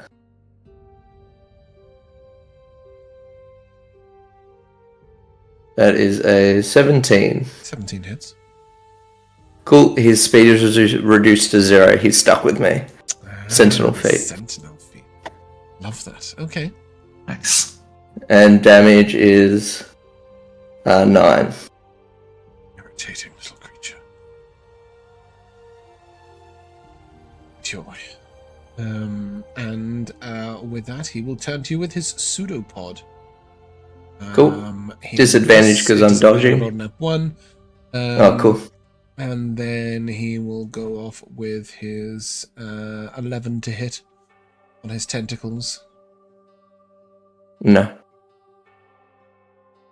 Pietro, Yes. it's your turn. Oh, okay, good. Let me just get some measurement here. I think I may be able to do this. No, I'd hit Vel'zekiss. Sorry, I could have backed up, but I didn't know about it. I can only move one of them 5 feet, actually, so. No, couldn't do it. Yeah, I'm being honest, I might have to hit one of these things with just a straight up fireball right now.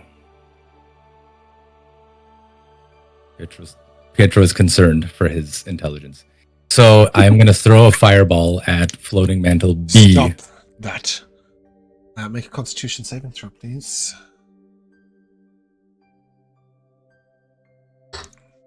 A 16? You're blessed. Oh, you fucker. Oh, I'm blessed. Yeah. I'm never blessed.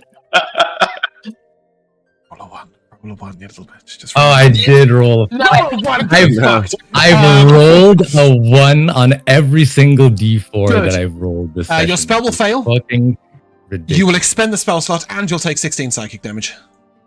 16. Bionic rebuttal. What does that look like anything? Or is that like an internal... No, it is just, he just speaks into your mind, and as you go to cast, he just fizzles, and you And just this see... was like, Pietro just this grab was his A mind. who did this, yeah? It is the one who's That's just taken his its turn, mind. so yes, A. Yeah. Bionic rebuttal. It's a fucking brilliantly named ability. I may say it a few more times just to please myself. Any bonus action from you, Pietro the uninterested? I will bonus action. Good idea. Not. I can. No, I'm just gonna move. Load over. This guy used his stupid thing, but he's gonna use it before I get to use my turn again anyway. So maybe I will go over this one. Okay. I can't go back.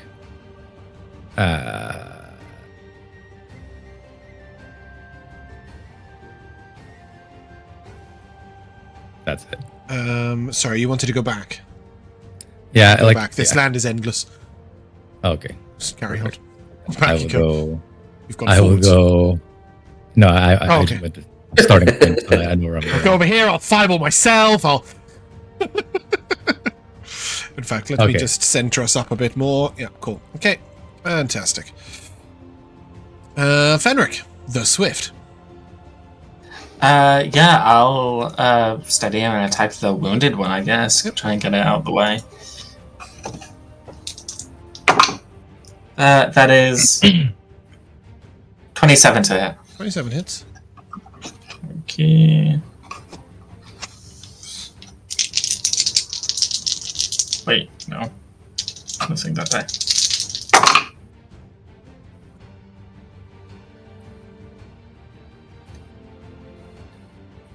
$24 damage altogether. Nice. Creature severely wounded.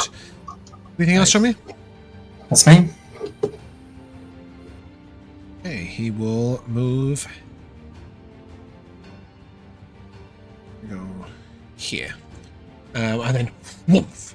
I need a wisdom save from everybody that's not called Pietro. I think. Don't forget your blesses. Oh no, hold my on. bless. There's Hold no on. way. It is not going to hit Corrie either.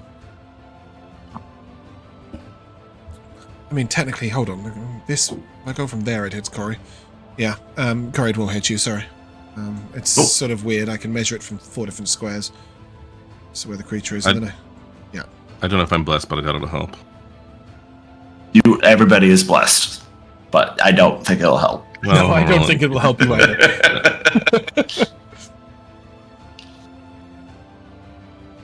Okay, if you got below an 18, rubbish, different ability. If you got below a 15, you will take 16 psychic damage and be stunned. If you got above a 15 or 15 or above, you will take 8 psychic damage. Uh-oh. Is it only Vel'zekiss that is stunned? What did Corrie get? I only saw your bless right now, so your wisdom save. I got 21. Okay, nice.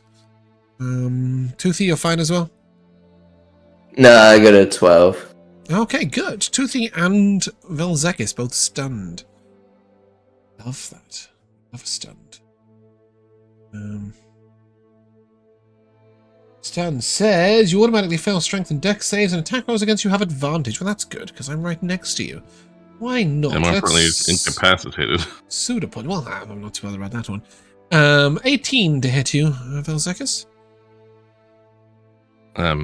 Yeah, it does matter because well, maybe it's in stunned. One of those there says I can't talk, I can't do any fucking thing, so obviously it hits me.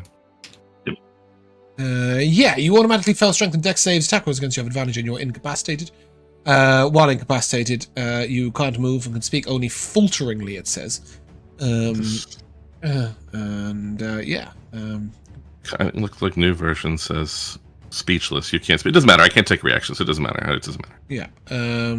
Oh, I see. Yeah. We're in new version. You are just incapacitated, which means you cannot speak, cannot move, cannot actions. But you can take 14 necrotic damage. But I need a Constitution saving throw, please.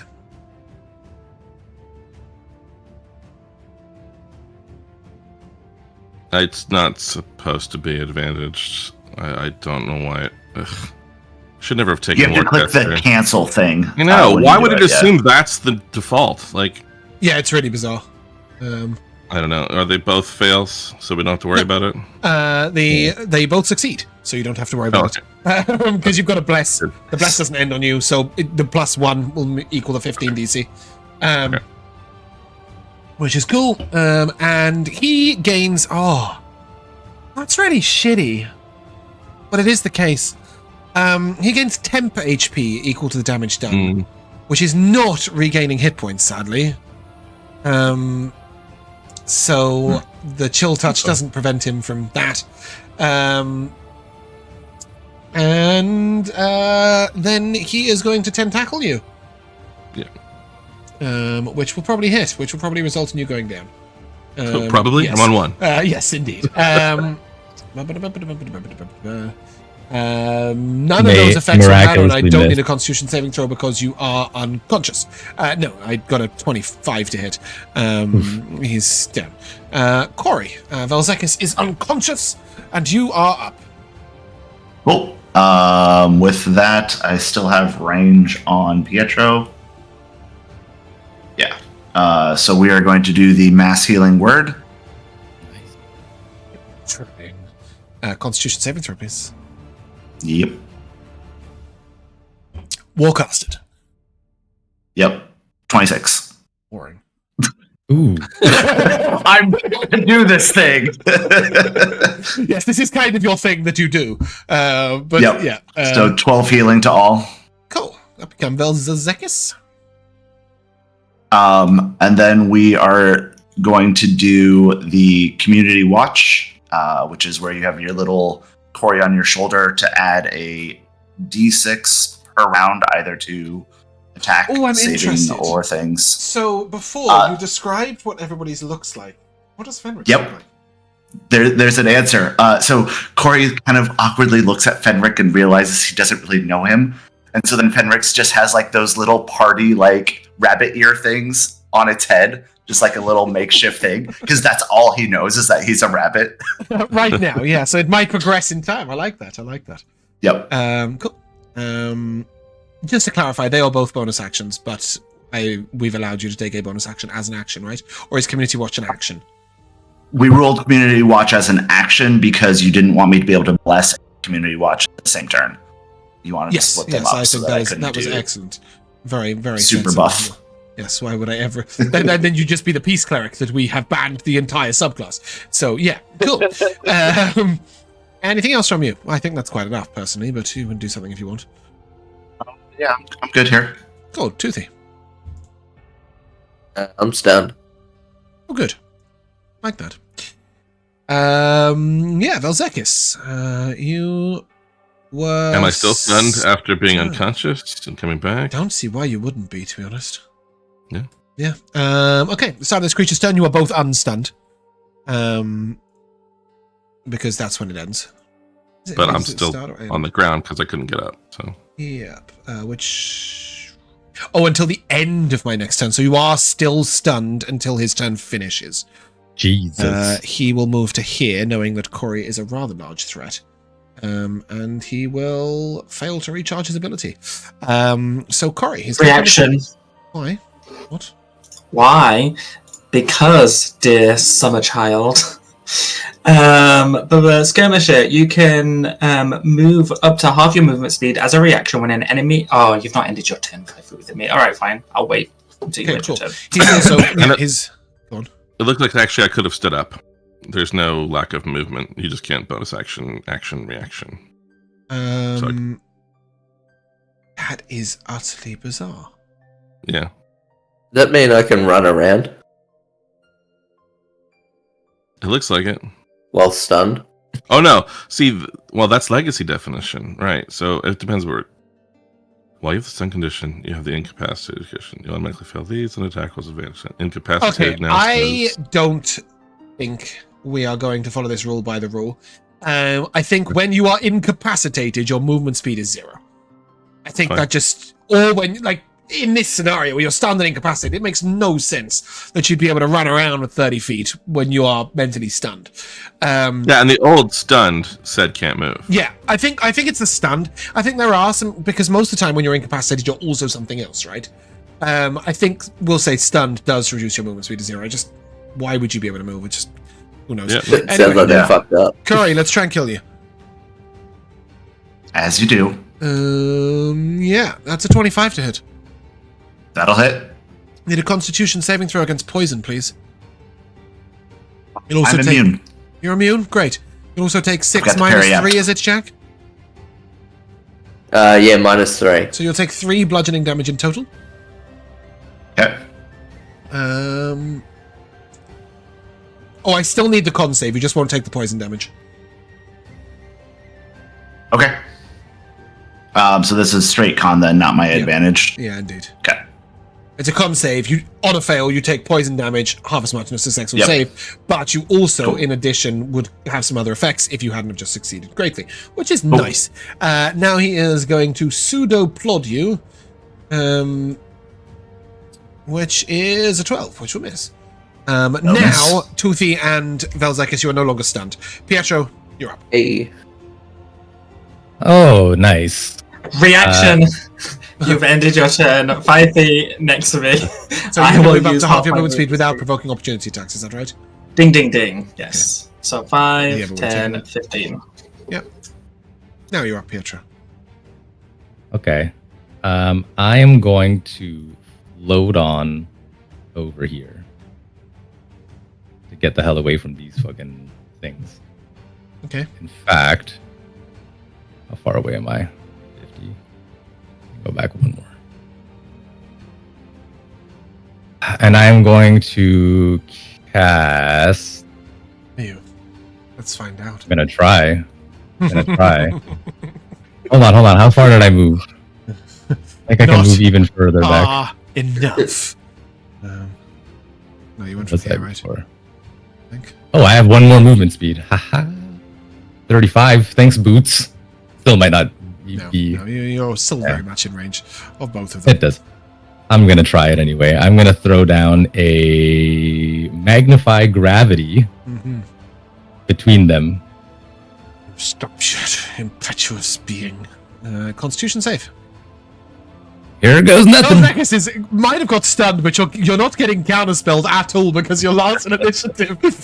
20 will do it. You succeed. You know the DC is an 18, so you may cast your spell. And they will make their, what is it? Constitution saves? Constitution Make this an save. advantage. Fuckers. Now 20. And 18. Well, they both pass, and they'll take half of 19 force damage. Okay, they're resistant to force damage, so they would take 4. I was hoping to pull them off of fucking Vel, but that's Yes, should remember that they're vulnerable to elemental damage. No one has done any. I can't throw a fireball in the middle of all my friends. Why not? Have me along the ground, but Any bonus action? Gotcha.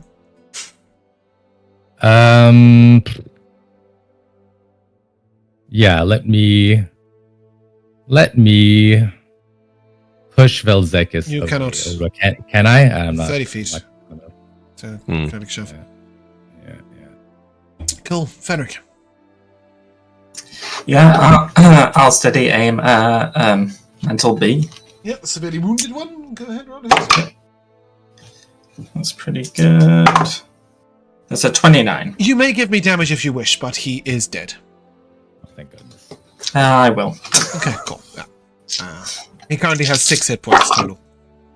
That is... Wait. 28. Yes, he is dead. You just hear this sort of sonic... and he will float down slowly to the floor. To ground, sorry. Anything else, Fenric the Swift? You steady aim, so you've used your bonus action, your movement speed, and your action. So no, nothing at all. Corrie, you're up. Oh, but I've already buffed everybody. What do I do now? You bump him. You twist it. You Dawnfire, right? Yeah, Dawnfire. Yeah, I think it is that I dawn fire. So dex save from him. I am going to just do it on myself. Yeah. Double 2s? 5. That'll fail. So 15 damage, which gives me the temp. Nice. Okay, Toothy. Right. I'm gonna go up here. I'm going to... Huh? I was like, oh, I still have a bonus action, but I'm okay. Alright. Okay. Once again, I'm gonna tap you with one lay on hands. I like To this. get I your like this reaction. strat, Jack. I'm a big fan of it. Yeah. And then I'm going to try and push the dude away from me if I'm allowed to do that. Creature's floating, so you may make an athletics check. He will make his with disadvantage. Alright. I got a 20. Yeah, you Not push him. You natural. just... and he's just going to float backwards. So you shove, and he goes 10 feet away. Alright. Follow that up by running up with my axe and trying to chop him. Axe. Yeah, that's what the Liberator is. Shit, so it is. Yeah, okay, cool. Carry on. As you are. Yeah. I was like, you've got a sword and a hammer. Where's this axe coming from? But you're right, the Liberator is an axe. Yeah. Yeah, but because like it was a long axe, but I snapped it in Yeah, half. it's half a halberd, isn't it? So yeah. Yeah. Cool. Right. And 14 to hit. That'll miss. I You're pushed him a bit down. too far. Bless. I am blessed. I was Oh, always forget blessed. He's got 15 armor class. You hit. Hey, look at that. And Efficient I'm going blessedness. to... And I'm going to, gonna smite. It's first level.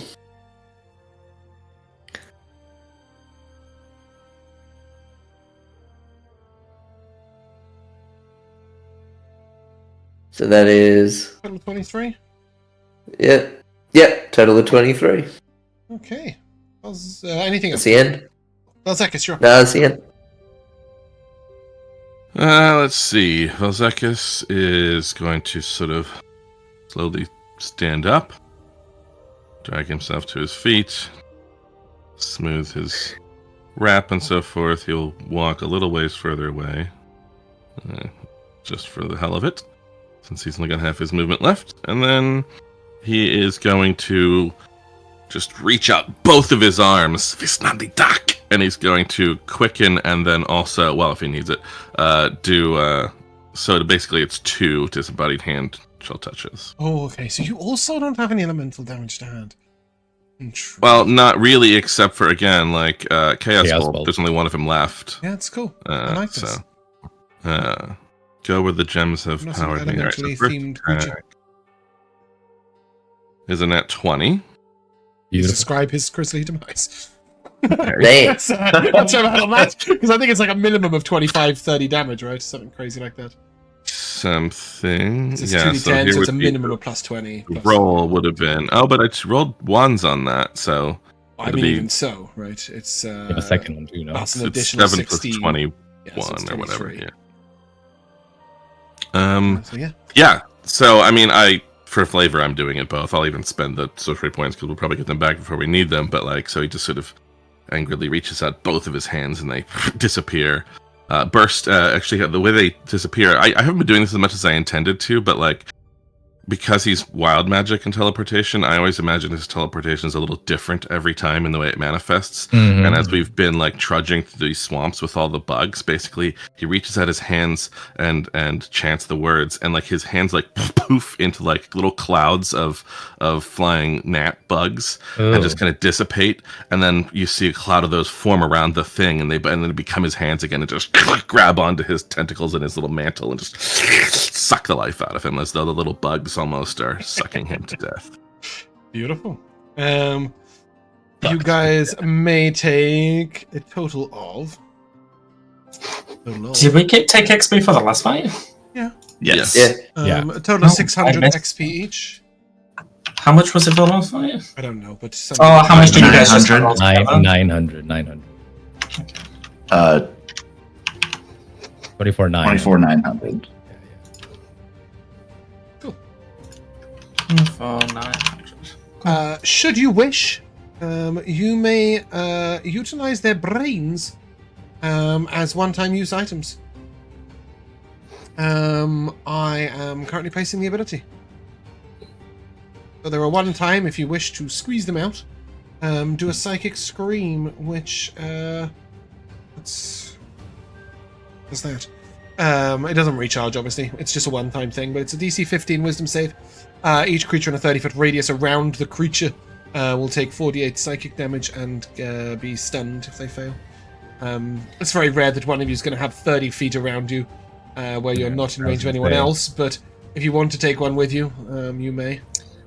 As soon as the creature's body drops to the ground with a presumably very large thud, I immediately get out my book and just say out loud, "Floating mental murderer," and then snap it shut.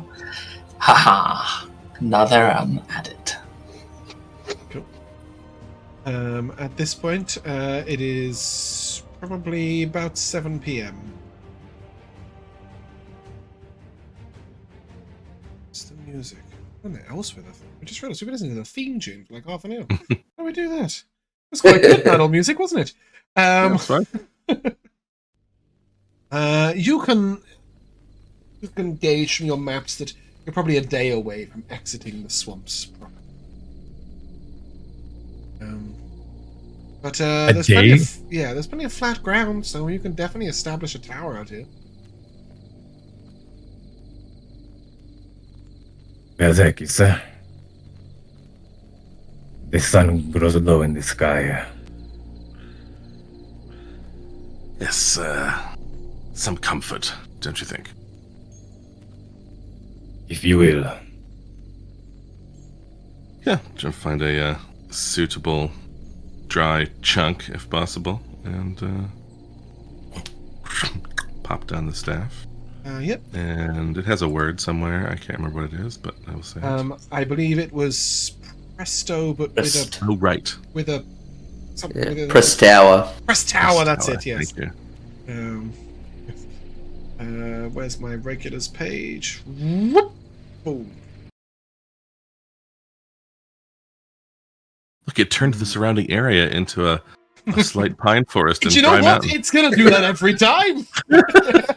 And then you want to sit there and generate AI arts for this tower in different biomes. No, I want it to be dry.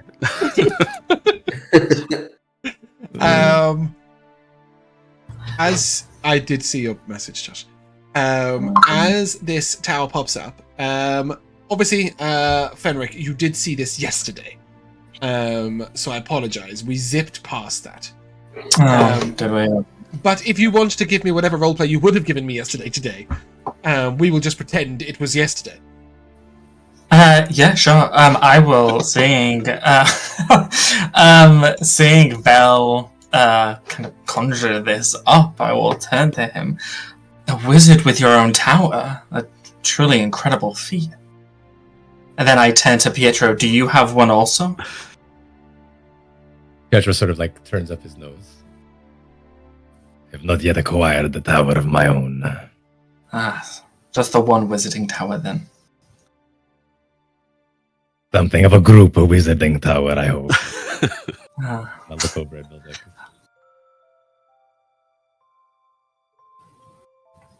Well, perhaps in time I'll be able to create it entirely of my own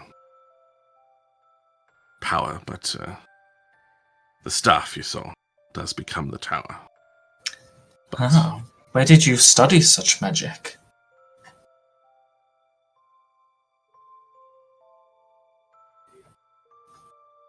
What do you say? No, he's not really a liar. That's the thing. Pietro is also sort of like giving you a talk. Like, what are you gonna say, Vel'zekiss? I don't really find studying important. I just sort of live and be me and acquire the abilities that are necessary to wow others. I love that sentiment. You just are amazing. Something I can resonate well. You should see my bedroom. Maybe we should have dinner first? Get to know each other, perhaps? But I'm definitely open. I'm open to the possibility. I've always wondered what your people's tongues can really do. Well, again... Is that how you got the title of the Swift? I can be slow when I need to be. I give Corrie a wink. Just to confirm, though, obviously Boxxo did leave the tower with a bedroom. Do I assume that Vel'zekiss would have assumed that room? He's certainly saying it as though it's his and just letting anybody challenge it as well, right? So right. Yeah, yeah, absolutely. I think that makes sense. Josh, I DM'd you your gold. I have a quick question about the tower. Is the interior space conditioned? Oh, as in, I see. Now that we've popped it up in this disgustingly hot it is constantly temperate, is what they describe it as. So it's 20 degrees on the inside, or whatever that is. Beautiful. 70, maybe. A little chilly for my liking. Fahrenheit. In the tower as a whole, but obviously you do have hearths in like the main living room. For example, you have a hearth which you can light to make it hotter. Dehumidifier. Yeah, it is always, quite dry, quite pleasant air, etc. Yeah. But I do need all of you, please, to roll me a Constitution save against disease. If you are immune, then you may ignore me. Yeah. You will all have a +3 if you huddle around me. Are we still blessed? You do not get a bless or thingy effect, and this is like an 8-hour effect. 22. Do you think was the plus from Toothy? Is it +3? You don't get a plus. From no, you don't get a bless. You don't get a plus. Okay, sorry, never mind. The 19 then from okay, Corrie. 15 for me. 15. Okay. 16 for me. 7. Oof. It's not good. Don't you have quite a good con score actually? Yeah, but the fucking D20 is a piece of garbage. Damn, you can do anything. It doesn't matter what you build your character to. Josh bought me a new set of dice for my birthday, and I kid you not, yesterday I rolled more nat ones on one dice than I have rolled in my entire D&D career. When I was testing the dice out, I rolled 5 nat ones in 7 rolls. I am sure it is weighted. I can't confirm or deny that as the DM of that campaign, because that would seem like I'm rigging it, but it was very fun. It was awful. I literally and I don't think I rolled above a 10 on the fucking thing. It was a disaster. Vel'zekiss, you are diseased. When you take a long rest, you will gain a level of exhaustion, which is kind of rude. What if I do? Well, I get it if I don't anyway, right? So sorry. It's like if I stayed awake, I would just get the exhaustion. You get anyway. 3 levels of exhaustion if you stayed awake. That's the thing, right? You're losing 2 in the tower, but you're gaining 3. In the morning, you may give me another Constitution save against the same effect. You have the DC goes down each day you have it. So it will get easier to save against it. Can anyone cure disease? But you have what's called the Withering. So, it's not the morning yet, or it is. Well, I mean, unless you guys want to do anything specific on the evening, like I assume that you'd gather. Well, I around, just have a little. Yeah, it's just etc. if I long rest, I will have Tides of Chaos back, and then I can advantage the roll. What does Tides of Chaos say? It says you can give yourself advantage on one d20 test before you roll the d20. Once you do, it's just It doesn't have a duration. like no. It's just anytime you make a roll, you give yourself advantage. But if you don't want me to use it, it's fine. Well, my logic is right. Is in the morning you have slept, and 8 hours later your body is trying to recover against it. Yeah. So I'm not sure how you would even apply it. That's fine. I'm going to give myself an advantage thing. If you want to give me the roll now, just so that we can work out if you've still got it. Yeah, that's fine. We will then I've got to put continue on. with the normal roll. Does this actually do the exhaustion in D&D Beyond or not? No. In fact, if you do it in D&D Beyond, it may give you unwanted effects because it's a different exhaustion system to ours. You'll have to just keep track of using the card above your... So what is it on yours? It's a -1 to all d20s. Okay, it's -2 on theirs now, so... But it doesn't... What? Yeah, it's 2 times your exhaustion level. I thought That's they what it scrapped says. that shit. What it Went to a says here completely different is... system. Blah, blah, blah, blah, blah. When you make a d20 test, the roll is reduced by 2 times your exhaustion level. That seems to be the new exhaustion definition, at least in they threw that out. D&D Beyond. Huh. Well, regardless, I'm just going to make the roll here. Nothing is triggered on, and then we'll just reduce Just it by whatever -1. you want to reduce it by. And then I will look up the new exhaust. I wish they would put in a search function within the fucking books. Like, I just Yes. want to search the whole book for exhaustion. I don't even know which book to search in. You don't really have books. You just have. I do. I have the whole book. I can read it page No, by I page know, by I know. page. But not to find the thing I want to.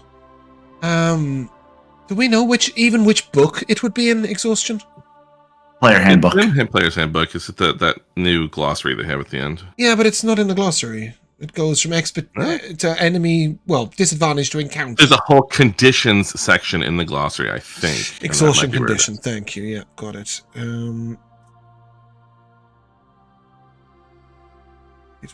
Two times your exhaustion level. Your speed is reduced by a number of 5, equal to 5 times your exhaustion level. Are they sure about that? Oh, 5 feet. I see. Right here, yeah. Do you know what? If I had have known that, we would have just used that system instead. But every campaign is using my system now, so no, it's a -1. So you got a 14. which is a 14. success. Fantastic. So that is the end of that. But you will be aware that when persisting in this swampy area, there is a chance of contracting the Withering. Should you contract the Withering, it will drain you of your energy every day. It gives you 3 levels of exhaustion a day. You guys lose 2 when you're in the tower if you have a bedroom, 1 if you do not, which is why it was very important to decide whether Vel'zekiss had claimed the bedroom. Because it would have only been 1 level of exhaustion otherwise, and you would have had 2. And ironically, with a -2, you would have failed. So the bedroom's saving your life. You can speak to the servant and coordinate that bedroom a little more to Vel'zekiss' liking.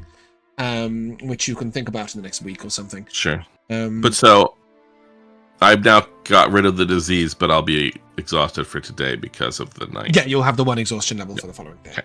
Right.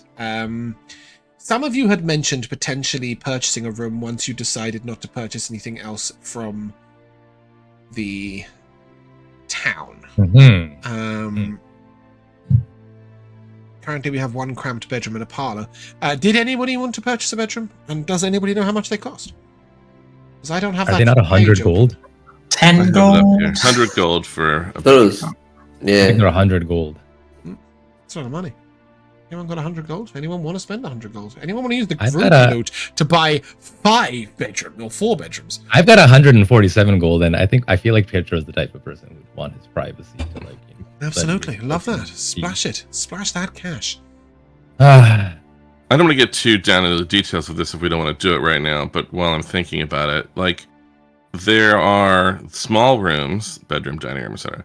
And then there is room expansion, small to medium, to get some of these things that are like require a medium room or whatever. But they don't have a small version. Do you like buy a parlor first? No. So the parlor would cost you 50 gold pieces, and then to upgrade the parlor to medium would be 500. If you buy a room that says like that is small, there is the price of the medium upgrade, large upgrade in that facility.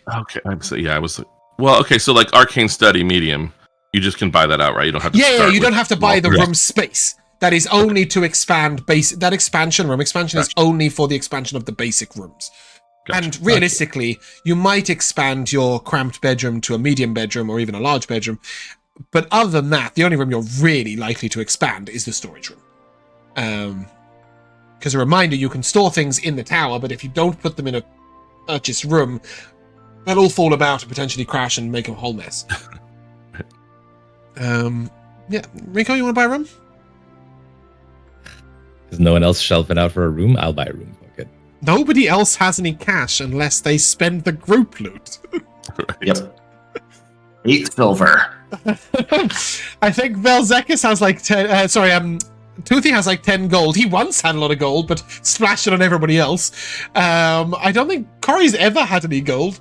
I don't know why not. I just didn't turn up with any. I think Josh has like 30 or something in total. 30 gold. Yeah, and Vel doesn't have 2 bedrooms. I briefly had the gold when we got paid for some of the jobs. Nasty poison, and Mark, so I gave... Cut out massively in the middle of that sentence. Oh. I briefly had money when we got paid for like clearing out the dungeon and fighting the demon, but then we got that nasty poison or whatever it was. And so yeah. money went towards healing Shelled that. out for greater restoration. Yep. Cool. All right, so for now, 2 small bedrooms and a parlor. A reminder that you have got plenty of space. You can sleep in the parlor, but you can also, there's plenty of space in the tower. You can just, pop your tent up inside. It's still much more comfortable than sleeping outside. You would lose a level of exhaustion should you have 1 or 2 if you are Pietro or Vel'zekiss. And the following morning, do you want to roleplay the evening before instead of the morning after? Is that where you're at? I'd like to do something in the evening, but it doesn't necessarily have to involve other people. So after we have I didn't mean for that to sound like everyone stay away if you want to come. Yeah. So after we've had dinner and stuff and we ran down and it's going pretty late, I'd like to get, because you said we could get to the roof of this tower, right? You can indeed go up the ladder and stand on the very top of the tower. Yes. Which I believe at the moment is 120 foot tall. That's what it says. Sure. So I'd like to go to the top and kind of take a seat on the edge of one of the 4 main things. Kind of like with my legs dangling over the edge. And before I start talking and before I start butchering this name, aspects of the moon, is the child called Quan? There's 4 aspects of the moon. Quan. Yeah, sorry. Yeah. Quan. Okay, great. I thought you were talking about different gods, and I was like, "Oh, how's that?" Yes. Quan is the child, I believe. Is that right? Yes, it is. Yes. Just refresh my memory, very briefly before. I think given it's my world, I should know it all, but I don't always. Celia and Borlean I know, but the other 2 I've forgotten. Juris and Quan. Not old enough for those yet. Got a boundless joy, pure laughter, and the bright beauty of life's fleeting moments. Yes. So I would just like to take this moment. I'd sit on whichever one of the 4 things is more so facing towards the moon. Yeah. That's in the sky. Sorry, bear with me a second. What is the in-game date? Can anyone see that? It's under date and time. Dreamrise 22nd. Okay, bear with me a second. Look at my calendar and I'll tell you how many moons you can see and whether you can see 1. Dreamrise. Use the bathroom. The Quan is a full moon tonight. Wow. Borlean is a 3/4. Juris is a half. Gacelia is a new moon. Yes, I am not old enough. In the stages of my life to worship. No, but just those ones. clarifying. Sure. Yeah. So as I sit towards Quan, I just kind of talk to him about what's happened during the day, all the fun fighting of like the enemies and the new titles I've got in my book and the new friends and all the cool conversations about being heroes and stuff like that. I kind of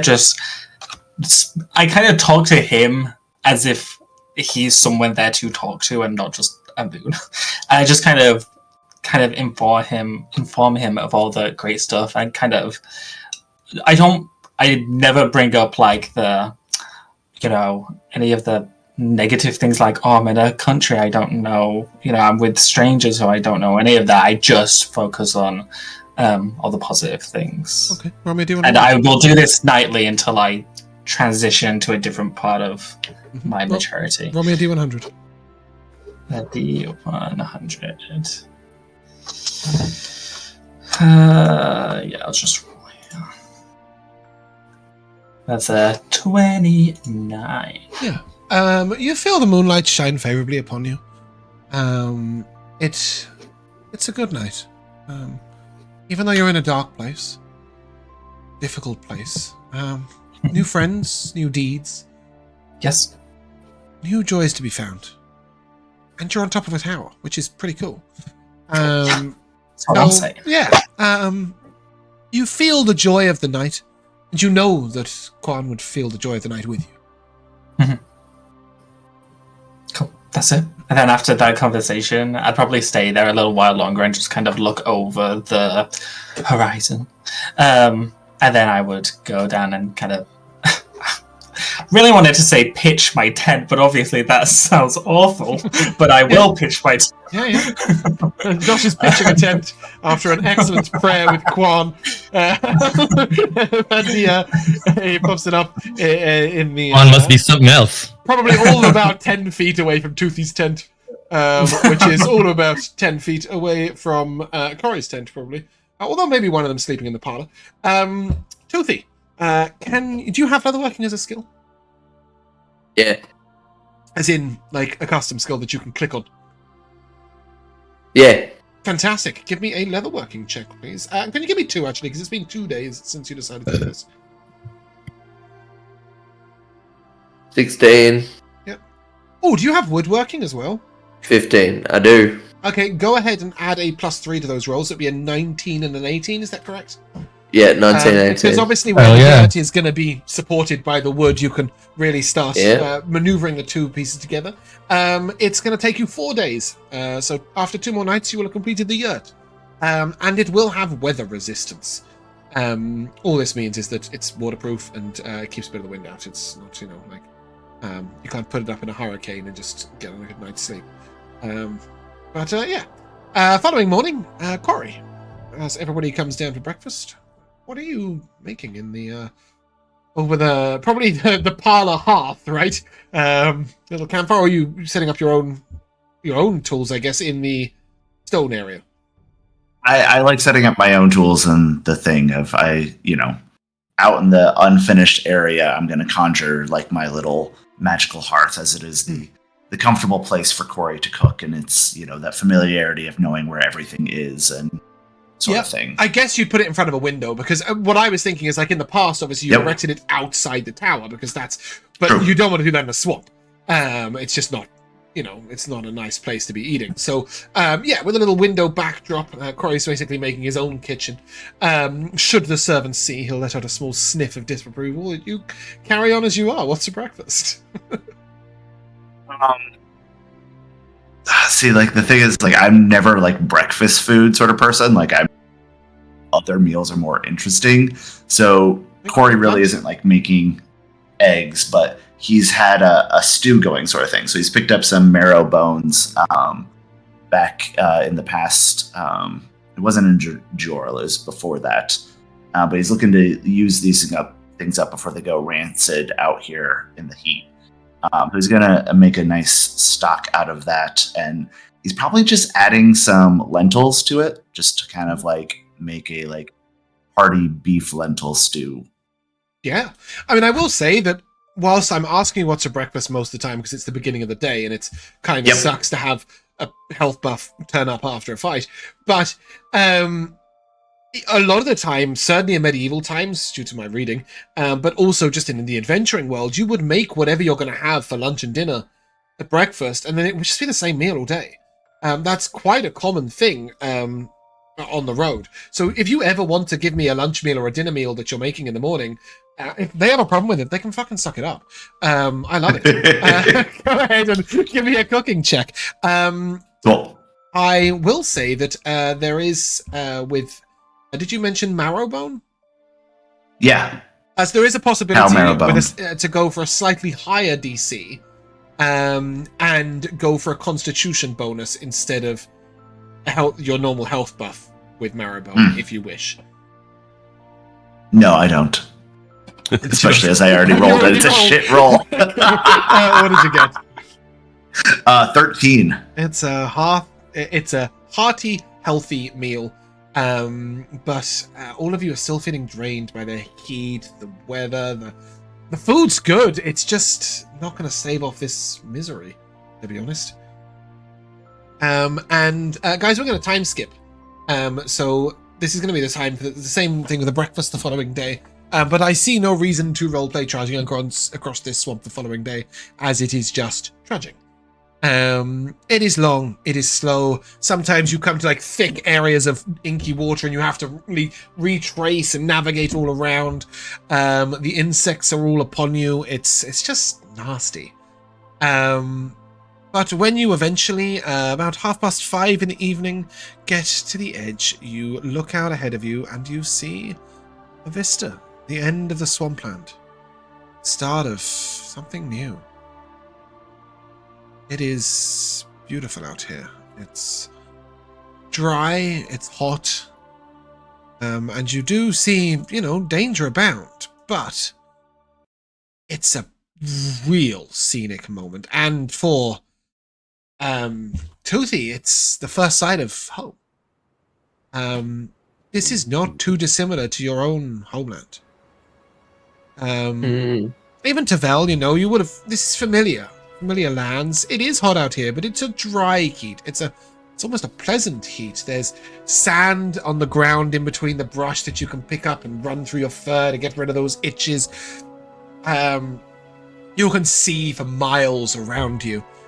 And as you look back, it's strange how such wetlands can give way to such dry lands so quickly.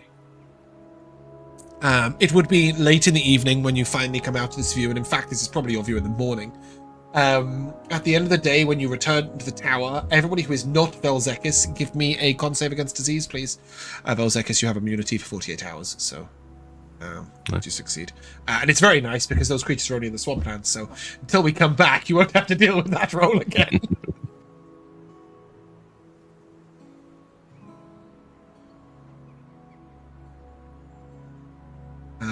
Any con saves, guys, against disease? 18 from Pietro. 17. I'm immune. You're immune, fantastic. So everybody succeeded. So we will leave the withering behind. Vel'zekiss, you'll lose 2 levels of exhaustion this night. So if you want to deal out your exhaustion card, we can wave goodbye to that. Which is nice. Did you just delete Mark? Did roll out your card, and your Mark, you disappeared off the name list and reappeared. It's very bizarre. When you come out of the tower in the morning, and you look out at this view, and there's a hearty beef stew, and it was really good, and it was a 13, and it didn't help you get any health buffs. Looking out across this land, you can already see creatures. Lots of creatures. You see giant creatures. You see 8-legged large creatures with pincers at the front. You see giant scorpions. You can see strange bird-like creatures landing and taking off again. What looks to be a dark red sand drake appears to the right. And as you all stand and watch, there's a roar, a huge, magnificent bugling of triumph. And as you look, you see the sparkling light of a blue dragon come in, fly down over your tower. It flies low, perhaps only 10 or 20 feet above your tower. And as it swoops in, you see it pick up a creature that is near 20 foot in height. And it sort of savages in with its talons and takes a bite as it goes and drags this almost rock-covered creature, it looks, up into the sky. And as it brings it up to maybe 60 or 70 feet in, it drops it down to the ground and then dives down upon it. As it reaches it and tears it limb from limb, it reaches its maw up into the sky and lets out a massive shattering blast of lightning into the sky as it announces its victory in the hunt. Each of you will have a single inspiration die the next day. That is your traditional heroic inspiration. You may mark it on your sheet if you wish. Actually, some of you have got markings for your autosave. So I will just give you each an advantage card, basically, because that's what it is. And it is a re-roll with advantage, so you don't have to do it before the roll. You do it afterwards. The heart of the dragon is within you. As we see this dragon, Fenric looks very excited, and he just kind of whispers under his breath, "The Dragon Destroyer." You do know chromatic dragons are traditionally evil, and should it see you, it will definitely attack. But it seems quite pleased with its hunting, and will fly off into the distance. It is traveling west. That there is where we're going to end. We'll come to the timeless tradition of MVPs. And I'll kick off with Jack saying it feels like a first date with Fenric. And Joe saying simply become a lightning bolt. Might be one of the more ridiculous lines we've ever stated in D&D. Mark, your MVP.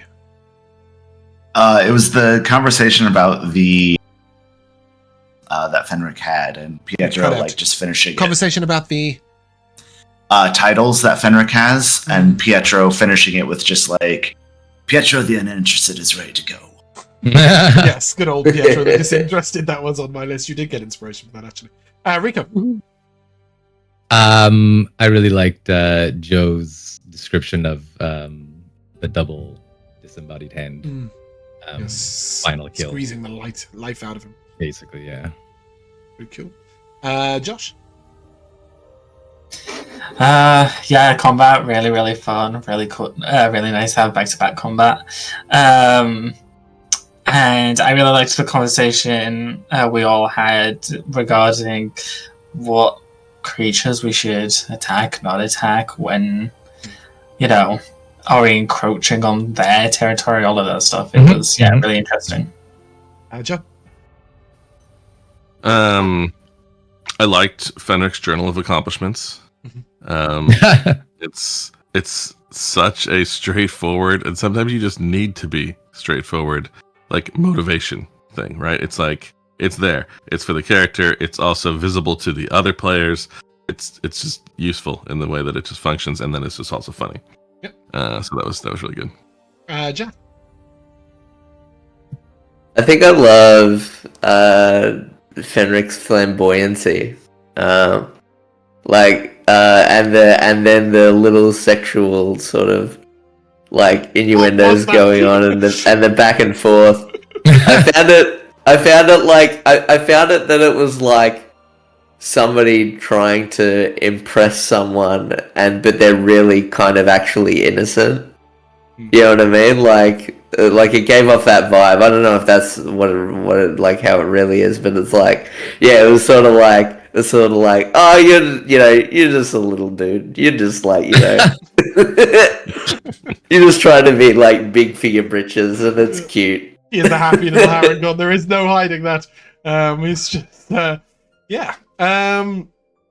I've got a couple of others. I really liked the discussion about you could make a business teleporting people out of burning buildings. And then both of you acknowledging that you're so amazing at so many things, it would be difficult to choose one line of business. I love this sort of, that instead of finding Vel'zekiss' arrogance distasteful, Fenric seems to find it completely understandable and sort of feel the same way. I think that's really, like, it's going to be a great vibe with you two just going, just fucking look at us, we're spectacular. I love that. And I did also just really enjoy the sort of the, as you said, the discussion about the floating mantles. For what it's worth, they are lawful evil. They are, neutral evil. They completely fucking love feasting on people, and hopefully their telepathic messages gave you exactly that, and gave Toothy some peace of mind after the murdering. But yeah, you're getting 30 XP, entering a new place. Entering the actual Savage West as a full. I know that's not going to make a dent in anything, but it still counts. And that is where we're going to end. So if you guys would like to say goodbye. Goodbye. Bye. We shall see you soon.